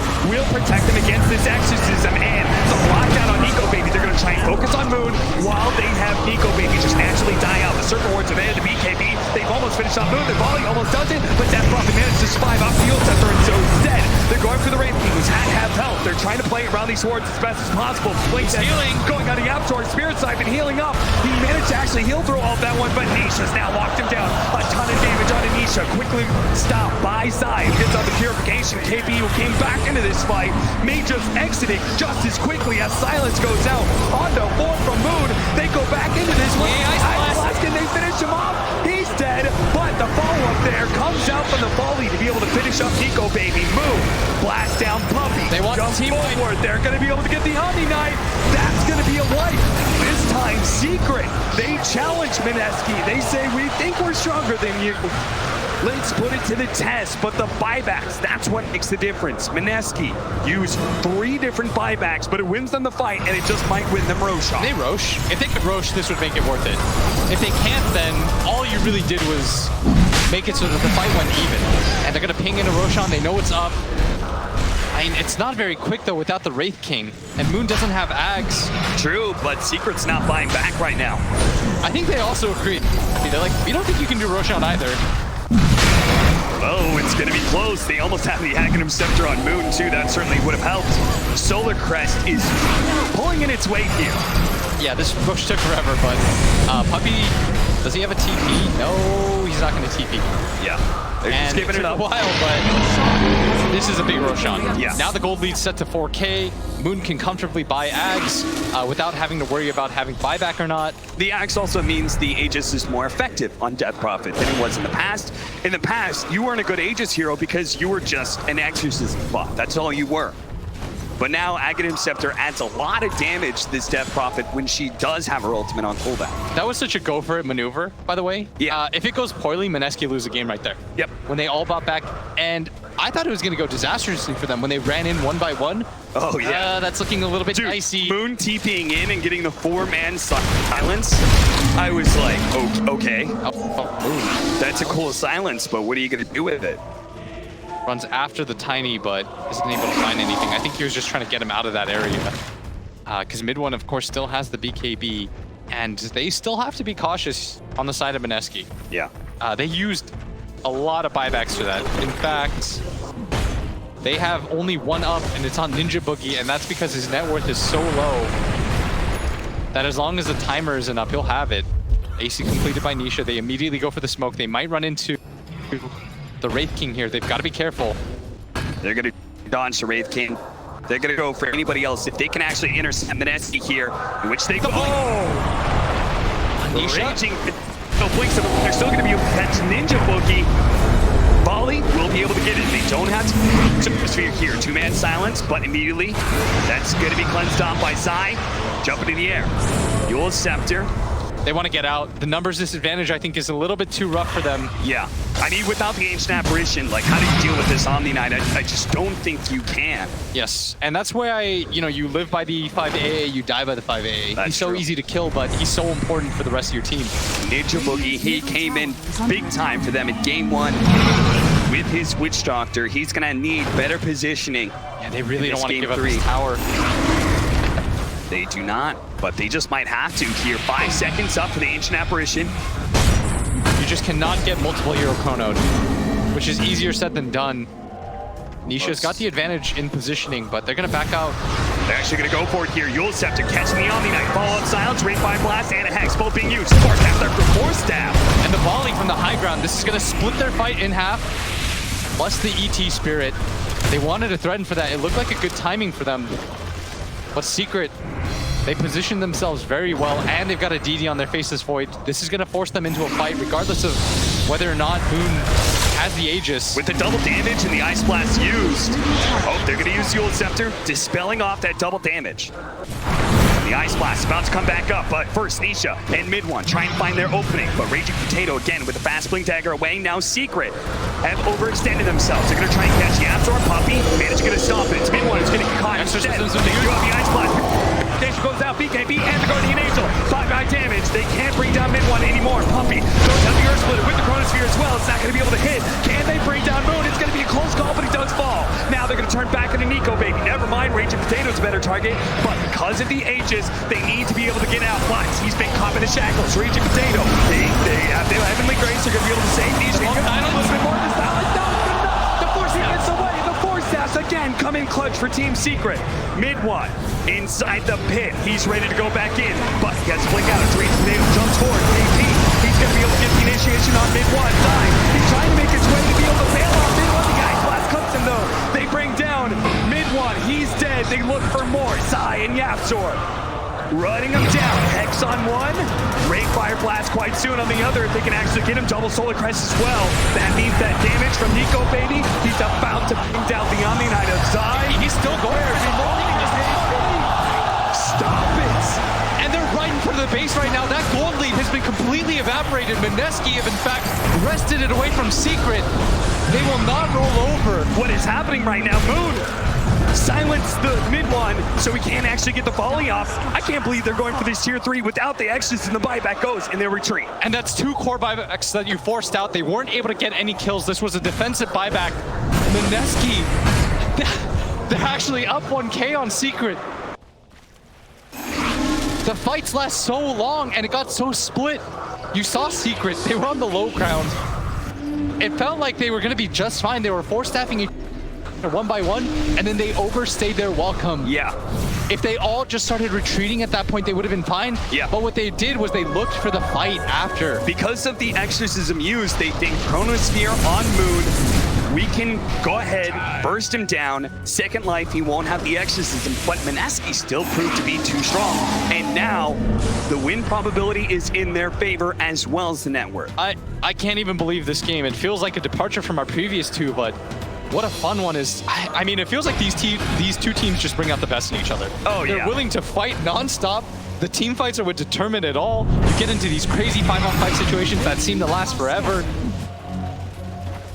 This AC, dude, these Wraith Kings, man, once they have the Midas and Radiance, items just start flowing in everywhere, and he's actually going to go for Nullifier next. Yeah, and both teams have all their ultis up.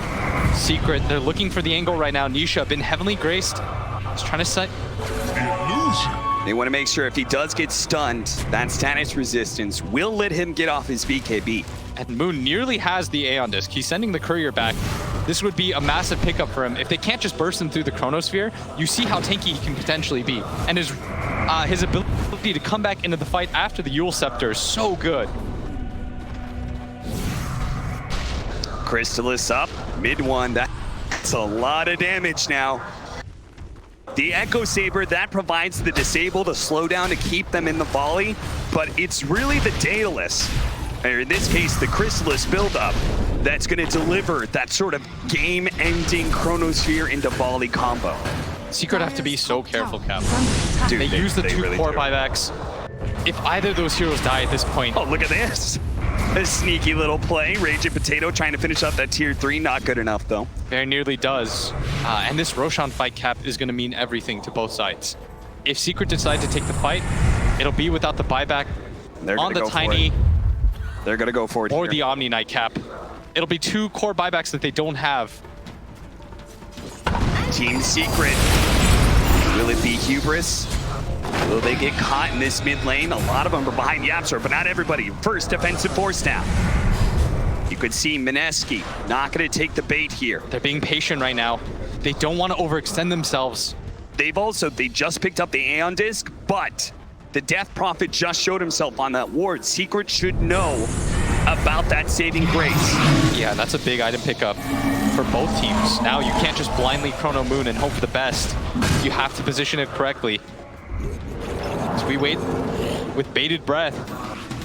Roshan about to spawn, and that's going to mean a mad dash for both teams. And neither of them have buybacks, but it's MINESKI limited by... They actually had a ward in place. They're going to be able to see that Blink Dagger in. Raging Potato, defensive force, step away, but a volley, finish him off. Raging Potato down, BKB used by mid one, and MINESKI. Everybody out. Roshan, 20 seconds until he's up. What team's going to go for it? A fast Roshan like this with 90 seconds for Raging a Potato. Ice Frog just go wants for it. it. He, just 10 more years of MINESKI versus Secret. What gives the most dramatic situation? It's that 20-second timer on the Roche. And if they get it, there are going to be so many items coming in for Team Secret. Like the Lotus Orb for Zai, that's going to be crucial because the whole Blink Dagger Death Prophet play is then canceled. And there's a Nullifier on Wraith King. Oh, yeah. Oh, this is going to be an explosive team fight. Dude, he's going for the Orchid. He's going for the Son of Doom. Shout out to ODPixel for that one. I hope you're watching. But all of that, right? All of that can go away off of a Lotus Orb or Heavenly Grace coming out from that Omni Knight. They have to hunt Zai down. This really is a game about hunting Zai. I will say his build, not going for Greaves, has hurt him so much because he doesn't have the ability to remove that silence easily. Now they're going for it. They're going for it. Ice Blast in the pit. Moon showing himself at bottom lane. Dude, is MINESKI actually going to fight around this? This is going to go really quick. Being in, can they get in there in time? Nico Bates gets vision off of his neutral. They're trying to go for Nisha. He's already popped the GKB. Chronosphere to go pick up the agents and cheese. He's got that. Now he's going to be able to jump over to the side, trying to go for Moon as best as possible. Now time locked out. Trying to ready for the first light. It might be the agents as well. Look at Midwan. He's TPing back to the shrine right now. He's trying to stay in the fight. Zai's get out of the river, but Zai's gone. He doesn't have buyback, and Nico Baby, he's blinked forward if he can get any more. But 104 seconds now for Zai. 2 minutes on his buyback. They've got the numbers advantage. Aegis and cheese, but for what? No Omni Knight, no Chronosphere, and a DD rune. How fortuitous for MINESKI. Ice Frog intervenes once again. He said, look, I gave Nisha a double damage rune. He didn't get to use it. You're going to have the same opportunity. And what can they do with it? They don't have the Exorcism, but they do have the Serpent Wards. They're right in front of your base, Secret. You don't have Chronosphere. Darts out. Trying to stall right now. That's all Secret is looking to do. They have Aegis, but it feels so useless when you don't have Chronosphere. Yeah, what can a Void do without his ult? And that's going to be Rax. That is definitely going to be Rax. Can MINESKI do more? Or are they going for the tier 2 mid? Yeah. No, just calm down. Yeah. Gather yourself. Are you talking to me or MINESKI right now? Both? But I'm about to lose my mind where this game. I can't handle it. MINESKI, 2 siege wagons, a bunch of boys, and a tier 2 falls. Let's see some shrine. They are going to get so much gold because of that fight. Yeah. They're going to grab the shrine here. This shrine, once Roshan's out of the equation, the other shrine doesn't matter as much. Yeah. This shrine controls the triangle. It makes it really hard for you to get outside your base and farm. And it just forces Secret to sort of hole up. 25% backtrack. Oh, Nisha win for it. Oh, he's gone for it. All right, let's do it. Let's see what it does. What if you backtrack a crit? It's the same situation here with the Wraith King. Maybe he just feels like the... All right, you know why? I think it's because he thinks that his Chronosphere isn't very good against the Wraith King or the Death Prophet at this point. Yeah. I think he's made the executive decision. I can't deal with these 2 heroes. The better talent to dealing with these 2 heroes is the backtrack talent. Yeah. And Zai needs the Lotus Orb. He's been waiting for it for so long, but the problem is his buyback's about to come back up, but he won't have the gold for it. So he's put into this weird position where he can't teamfight without an ability to get rid of the silence, which is why I feel like he needed Greaves in this game so badly. Yeah. It's, of course, in hindsight, you want to get phase boots for the laning phase, but it feels so rough to fight without it. I mean, is Zai going to have a buyback? I think you might buy out the Lotus Orb. Maybe if you think you're invincible anyway. He definitely is. He's waiting around that area for a reason. I think that's the only way to solve some of the team fight issues. Oh, Jesus. That's a lot of gold. That's a Hannah Midas multicast proc. And he's got the 40 strength. The 40 strength. Boy's a beast. To attack in a 3rd hero that Chronosphere is just not going to do shit against.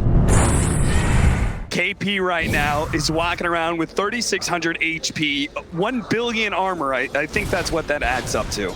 I can't believe we're in this position right now. We're Secret 8K down.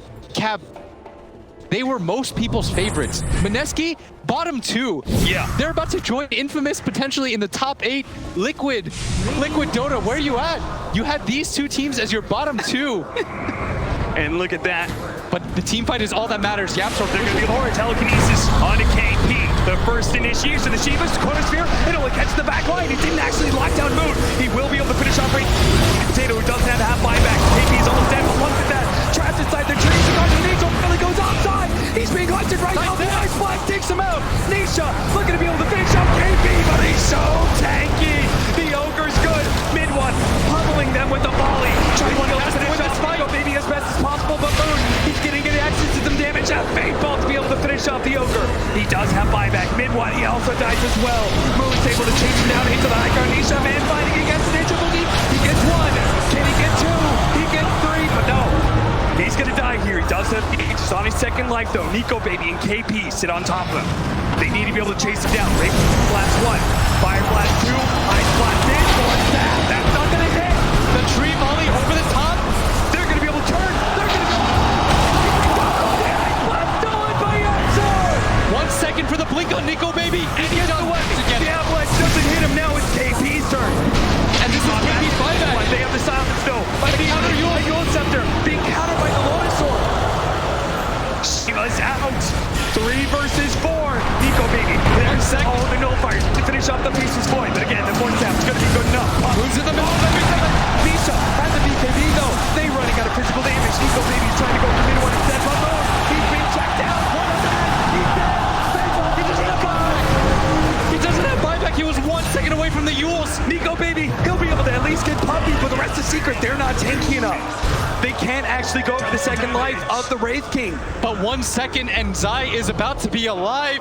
Secret in a great position now. No buyback for 106 seconds. 74 seconds on the deck for the Ogre. They've got to make something of this.